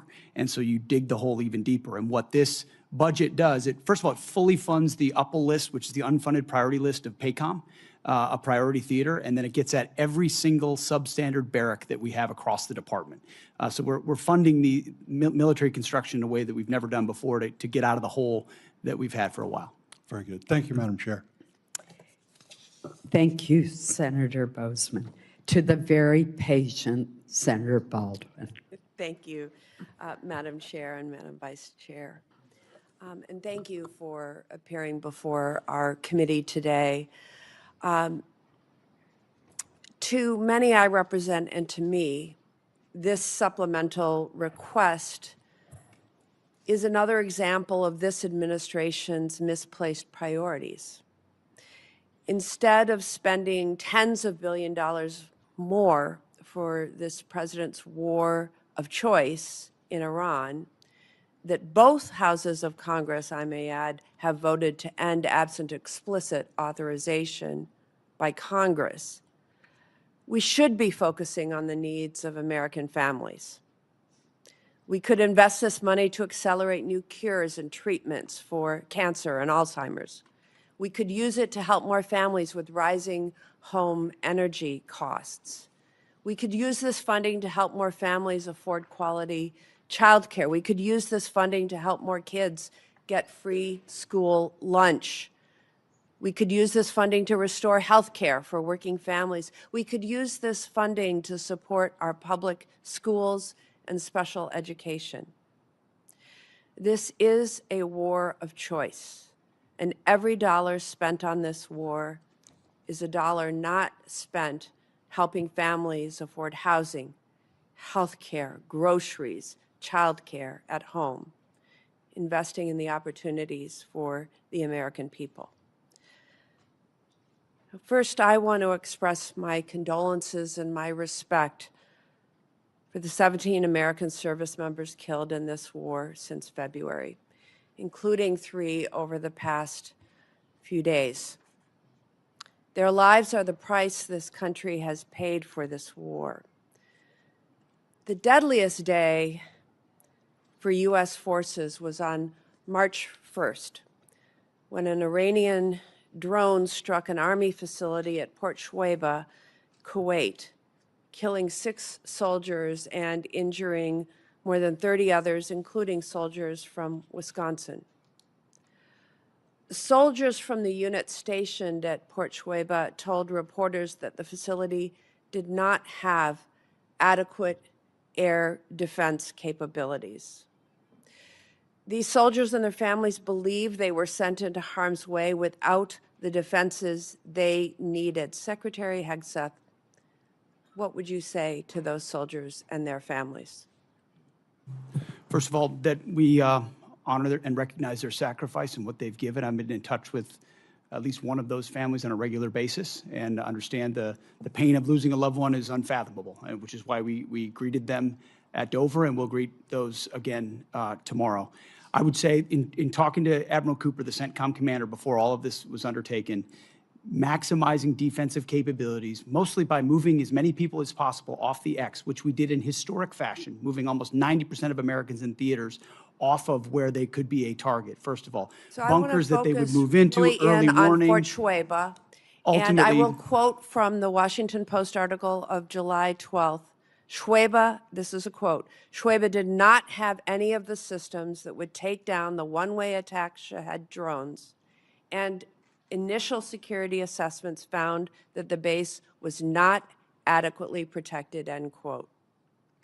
Soldiers at Port Shuaibah have also been quoted in news reports saying that requests for additional medical and drone defense systems were denied prior to the conflict with Iran beginning. Why were those requests denied, Secretary Hegseth?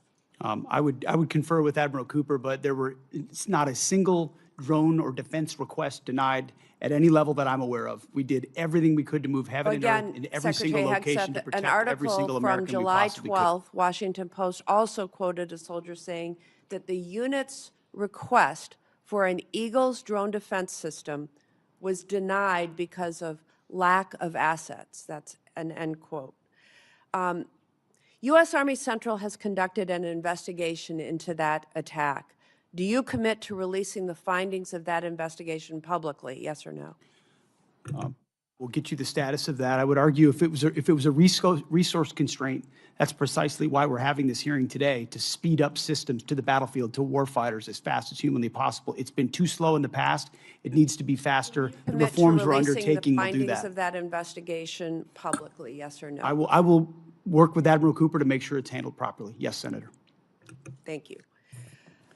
Secretary Hegseth, I traveled to Walter Reed Military Hospital and met with soldiers who were injured in that attack. What they told me confirmed what other soldiers have said publicly, that most of these soldiers injured in the attack did not receive proper medical care in Kuwait, in Germany, or during their initial days back in the U.S. The U.S. military has been fighting wars in the Middle East for 25 years. Why was proper medical care not immediately available to these injured soldiers, and why were they not immediately screened for traumatic brain injuries? I'm not taking issue with the characterization of individual soldiers, but I would argue that every effort was made to provide every level of medical care possible, understanding how CENTCOM operates. The senator's time has expired, and there is a vote on Senator Capito. Thank you, Madam Chair. Thank you all for being here.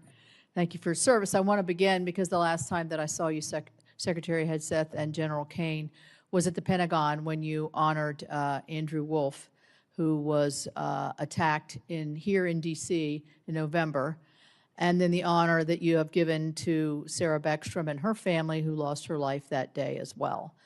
I know that you've been in constant contact with Andrew and his family, and you also know that the great faith that they have in the Lord above is what's really brought them to the point where they are now. So let's keep them all in his prayer. I am interested in Senator Baldwin's question because I do have a soldier from West Virginia who is making a very similar complaint. So whatever follow-up we can do, I would like to do that.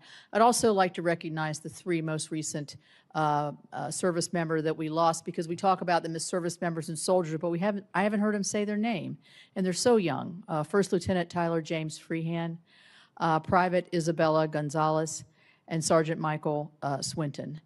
You will be, I guess, greeting their families and unfortunately their caskets as they come forward tomorrow. So my question is, we've heard a lot about why we shouldn't be voting for this supplemental, or questions as to is that really necessary or why. I guess my question, General Caine, is what's the consequence of not passing this supplemental? Where do you see that hitting us most deeply? Yes, ma'am. It will manifest itself in a few different places. Most significantly, it'll be in military personnel-related matters. We'll figure out how to pay soldiers and sailors, but that would be a strain. Operations and maintenance costs, and then the ability for the department to take some of this capital and wisely invest it in future combat capability and things like AI, UAS, counter-UAS, hypersonics, and space.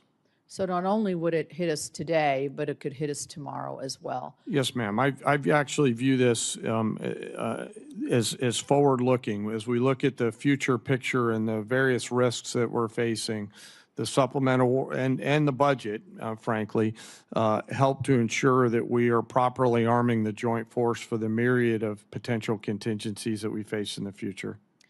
Thank you. So as we look at one of the, I think, best successes under your all's leadership at the Department of War has been the fulfillment of the recruitment in every branch. I remember last year, I think, or maybe the year before, only the Marines could brag that they had made their records, and now I think that the other branches you're far exceeding what has previously done. So that tells me that American young men and women want to serve their country. They want to be safe. They want to do the right thing. So how does not funding them, and if they think that their salaries may be short, or we're going to have a continuing resolution, or we're going to shut down the government, how can this chill what has been one of the greatest successes, I think, in terms of not just today's force, but the force of the future? And Mr. Secretary, I'd ask you to answer that question. Well, in a brass tax sense, this $1.5 trillion budget in its totality sees a 7% pay raise for junior enlisted, 6% for your NCOs and junior officers, and 5% for senior officers. So it's significant reflection of the value we place on top of the other increases that Congress has provided them.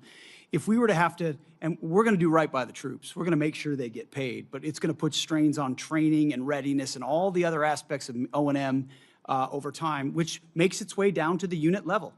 When you're saying we're focused on training and readiness and lethality, but we have to cut back on training because Congress can't get the money we need to the department, that's discouraging at every single level. And when young men and women join this War Department, we want them moving immediately into the training pipeline at the highest possible level with the best possible equipment. And they've seen that thus far, and that's led to historic recruiting momentum. We need to keep that momentum going. Yeah, and I would say that it could have the reverse effect.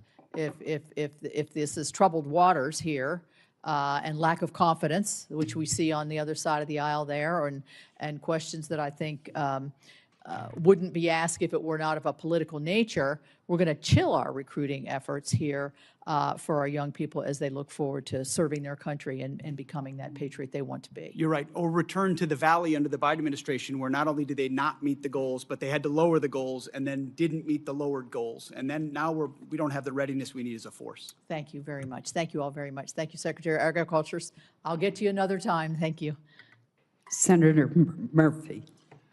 Thank you all for being here today. Secretary Hegseth, the American people either didn't want this war from the start or were deeply skeptical of this war because they have seen this country make the same mistake over and over again in wars in the Middle East, and that is to create either unrealistic or open-ended objectives.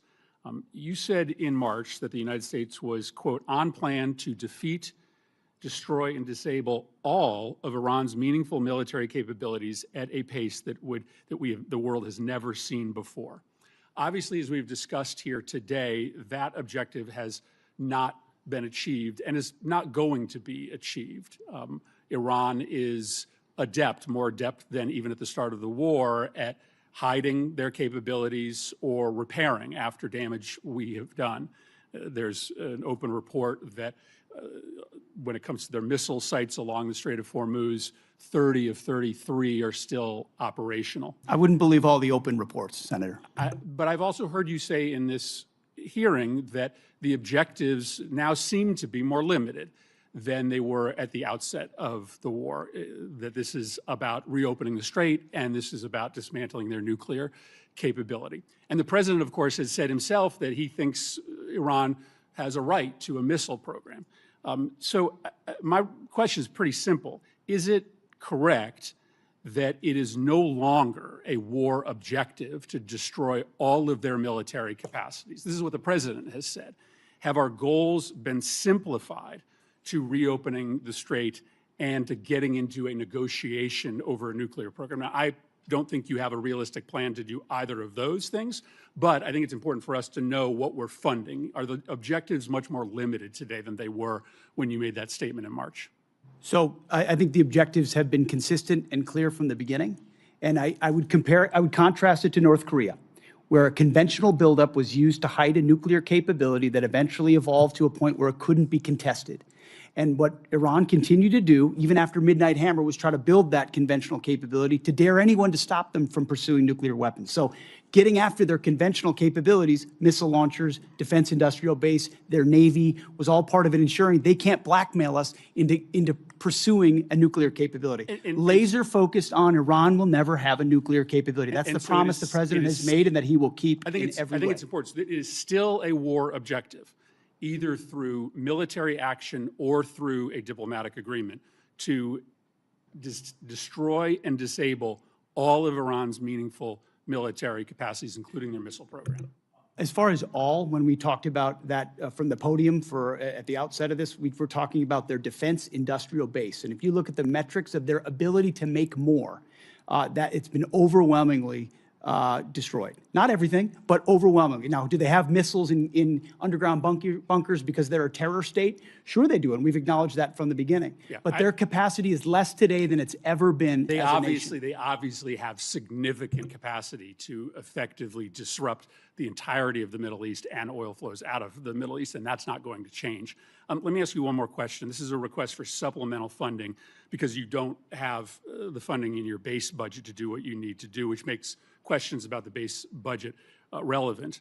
There's been a lot of attention, Mr. Secretary, on the modernization of a luxury jet that was gifted to the president by the government of Qatar. Reports suggest that maybe as much as $1 billion in your base funding, an extraordinary amount of money, has been used for an upgrade, and the plane is back in the shop for a second upgrade. As far as I can tell, never before has an administration not made public the amount of money for an upgrade or a construction contract on a presidential airplane. Obviously, we don't need or want disclose the details of that upgrade, but never before have you withheld from Congress and the public the total amount of money. I think there are two really important questions here. One, will you make public the amount of money that you are spending to upgrade this plane? And two, can you commit to this Congress and this committee that the president isn't going to take this plane with him when he leaves office? The only thing more insulting to the taxpayers of spending money on a jet they don't need would be for the president to take it with him, to take it out of our military inventory when he leaves office. So the Air Force has done an incredible job making that a capable jet that ultimately, but its capabilities and investment are classified and shouldn't be talked about in the public setting. That's not what I'm asking. Considering Will you the make security of the amount President of the money? United States. Will you disclose the amount of money publicly? I would imagine as part of the regular budget process, that's something that we would look at. And will you commit that the president will not take But you have this to look jet? at the classification level of certain things that are not devolved for reasons of national security. Will you commit that the president will not take this jet with him out of federal inventory when he leaves office? That's not a decision for necessarily me to make, and ultimately we're grateful to have it in the fleet for the Air Force to protect the President of the United States. That's a deeply Senator unsatisfactory Peters. answer to the American public. Senator Peters. Thank you, Mr. Chairman. Folks, welcome to the hearing today. I apologize. Is Senator Ossoff still here? Oh. I'm sorry. I went out of order. Senator Ossoff. I'll yield my time to Senator Ossoff. Thank you. Thank you, Madam Chair, and thank you all for your testimony. And General Caine, let me just begin by expressing on behalf of all Georgians our immense gratitude and admiration for the service members who are making tremendous sacrifices and conducting themselves with extraordinary selflessness and professionalism on behalf of the United States and our state's unified condolences and grief for the families of the 4 killed in action and our hope for a swift recovery for the nearly 100 wounded over the last 2 weeks. And thank you to you for your service to the nation. Mr. Hegseth, you're requesting roughly $68 billion for the department through this supplemental, correct? 67, yes. And yesterday, your department stated publicly, quote, U.S. forces struck Iranian military command centers, maritime capabilities, missile and drone launch sites, and air defense systems to degrade Iran's ability to continue attacking commercial vessels. That was a press release from your department. Is that a broadly accurate characterization of ongoing operations? That sounds broadly accurate, yes. On day 14 of this conflict, Mr. Secretary, day 14, nearly 5 months ago, you stated that Iran's military had been, quote, destroyed and, quote, made combat ineffective. That was on day 14 of the war. Was that an accurate statement? They didn't have a Navy any longer. It was completely sunk. Their missiles were buried underneath a lot of their underground facilities, and their defense industrial base has been almost completely destroyed. So as far as a military assessment of Iran's capabilities, it didn't mean by any stretch of the imagination absolute zero, but their capabilities Mr. Secretary, at the lowest level you they've been in a stated very that long time. on day 14 of this conflict, in the second week of the conflict, you stated that Iran's military had been, quote, destroyed and, quote, made combat ineffective. Was that an accurate statement? Yes or no? Iran's ability to challenge the United States of America at the level at which we're capable of. That's not what I asked you, Mr. Secretary. You said on day 14 Iran's military had been, quote, destroyed and, quote, made combat ineffective. Yes or no? Was that an accurate statement? What the American military has done answer to the the question? Iranian military is a historic military Will you defeat, answer the and they're question under ineffective oath? in that context. 3 weeks later, you declared victory. That was now nearly 4 months ago. 3 weeks after you'd already said Iran's military was destroyed and combat ineffective, you said, quote, Operation Epic Fury was a historic and overwhelming victory. You said Iran's military had been rendered, quote, combat ineffective for years to come. And you stated we had, quote, achieved every single objective. Were those accurate statements? It certainly was, on behalf of the men and women in uniform, a historic military victory over Iran. Had Iran's military been rendered, quote, combat ineffective for years to come? That was a statement that you made 4 months ago. They had 160 naval vessels You need in to the answer Blue the Water questions, Navy, Mr. and they're gone. Secretary. Their Air Force you is said 4 months completely ago. combat You ineffective, said and they don't 4 have a months defense ago. industrial base. Excuse So me, Mr. describe to me a Secretary. country that doesn't have an Air Force, a Navy, or a defense industrial base, and Mr. I will describe to Secretary. you a country that does not have an effective Mr. military. Secretary, you It stated, can lob missiles. Mr. Secretary, you stated missiles, 4 but it's months not a ago combat that effective Iran's military had been rendered, quote, combat ineffective for years to come. Has Iran's military been, for the last 4 months, combat ineffective? It's been set back not just years, but likely decades. You stated we had, quote, build at the level it did before, and not even close. It doesn't mean it doesn't have capabilities. Mr. Secretary, you stated we had, quote, achieved every single objective. Was that an accurate statement 4 months ago?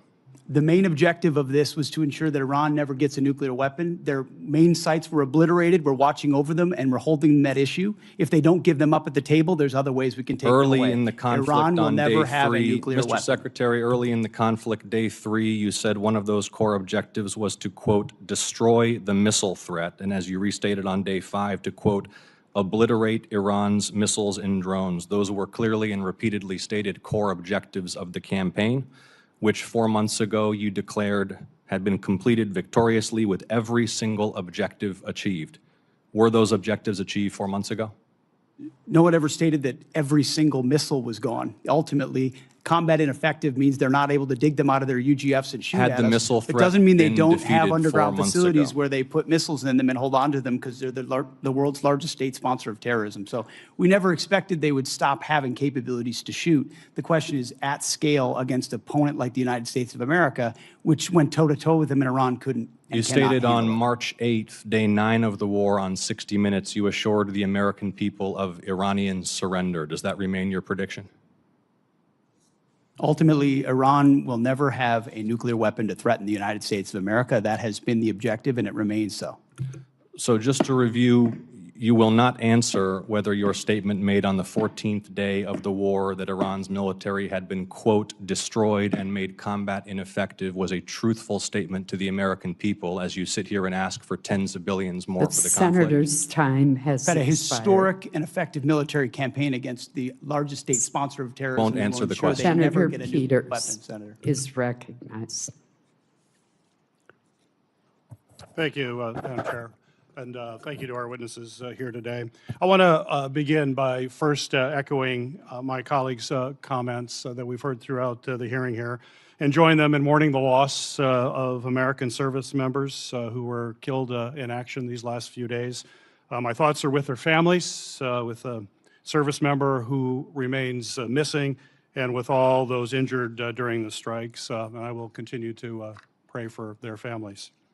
Secretary Hegseth, over the course of the war with Iran, I have repeatedly expressed concerns regarding the administration's lack of a winning strategy and repeated contradictions about the state of the war.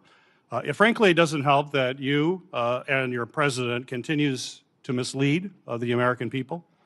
You and the president have repeatedly said that the war, as we've heard over and over again, is almost over or already won. In fact, the president alone has said the war is almost over more than 30 times. On March 1st, the president said, we'll be done in 4 or 5 weeks. On March 9th, he said the war was very complete. On April 8th, he declared total and complete victory, 100%, no question about it. On the same day, you declared Operation Epic Fury was a historic and overwhelming victory on the battlefield, a capital V military victory by any measure. And yet today, July 21st, we have soldiers whose remains are sadly going to be returned to their deeply grieving families tomorrow. Clearly, the war is not over yet. After months of conflict, our strategy to win remains unclear.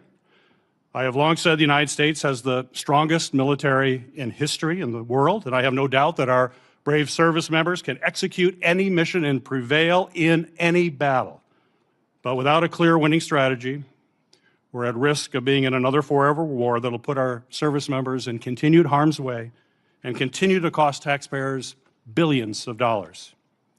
Secretary Hegseth, despite your failure to win this war, you are back now before Congress asking for almost $70 billion in additional funding. You're asking the American people for a blank check because, once again, the Trump administration's efforts have been an utter and complete failure to win this war to this point. So my question for you, sir, is how is your strategy different than what we've seen in the past? So far, we have not seen a strategy that's been successful. You mentioned nuclear material as the primary goal of the war. It still exists. We haven't dealt with that issue yet. You talk about the destruction of missiles, and yet the missiles that we saw hit recent targets are actually somehow more lethal, more deadly, more maneuverable than what we have seen in the past. So they're obviously improving their munitions. The Strait of Hormuz is still closed, reminding everybody it was open before the war. Prices were lower for everybody until the war, and it still remains closed. And of course, tragically, people, service members, our warfighters, who we care deeply about, are still dying. So what's different? Mr. Hegseth, Secretary Hegseth. I think your characterization of this incredible effort as a failure is reckless. And I think it's irresponsible. And I think it smears the sacrifice of the troops that are out there making on behalf of the American people to ensure that Iran never gets a nuclear weapon. Shame on you and others who call this a quagmire and a failure, and then you want to turn around and say you support the warfighter. Either you do or you don't. Is the nuclear material still there, I can sir? get you a ticket out to CENTCOM and talk to what those Americans are doing and how committed they are to this effort and how they want to ensure that Iran never threatens their families with a nuclear weapon. That's the kind of intensity that our warfighters have about making sure that Iran isn't capable of doing that. Secretary Hegseth, if you listen to my comments, you would have heard me say how amazing our warfighters are. I heard failure. And the word I heard exactly what you said. I will tell you how I use the word failure, because I use the word failure to their leaders. You, sir, are the failure, not the men and women who are on that front line, not the men and women who hold up their honor with distinction. But if there's a lack of a winning strategy, they're in harm's way. Their leaders have failed them. And that's what's happening. We have political leadership. You don't have a strategy. You don't have a long-term plan to actually win this war. Win the war. The men and women are going to be able to do it, but they need to have leadership. When will you show leadership? We have leadership. When will you show leadership? Why don't you leadership? show some leadership and stand up to your fellow Democrats who won't fund the troops, who stand and play partisan politics while you don't give us the money? You want to stand up here and talk about the troops? You won't show any political courage to actually fund our department because you have Trump derangement syndrome and can't actually commit to anything meaningful. So I put this on you, Senator. Secretary Hegseth, you have trillions, you have over $1 trillion. You're asking for $1.5 trillion. It's not a question of money. It's a question of leadership and understanding what it takes to actually win. Political cowardice of Democrats who won't fund the troops. Senator's time has expired. This will conclude our hearing. I want to thank our witnesses for being present and the committee for what has certainly been a vigorous discussion. For any senators who wish to submit additional questions for the record, those questions will be due in 7 days on Tuesday, July 28th by 5 p.m. I'm going to ask the Vice Chair if she has any final comments. I do very quickly, and thank you, Chair Collins. This was really an important discussion about the state of this tragic and disastrous war and how we should be spending Americans' tax dollars on families instead of this president's war of choice.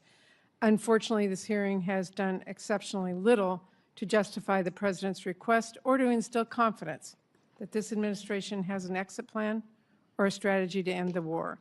This war has cost us a lot.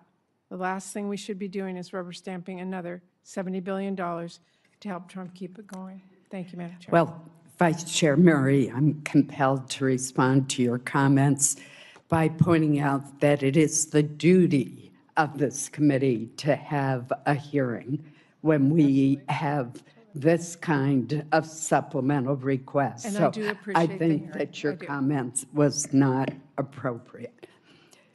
This hearing is now adjourned. Thank you.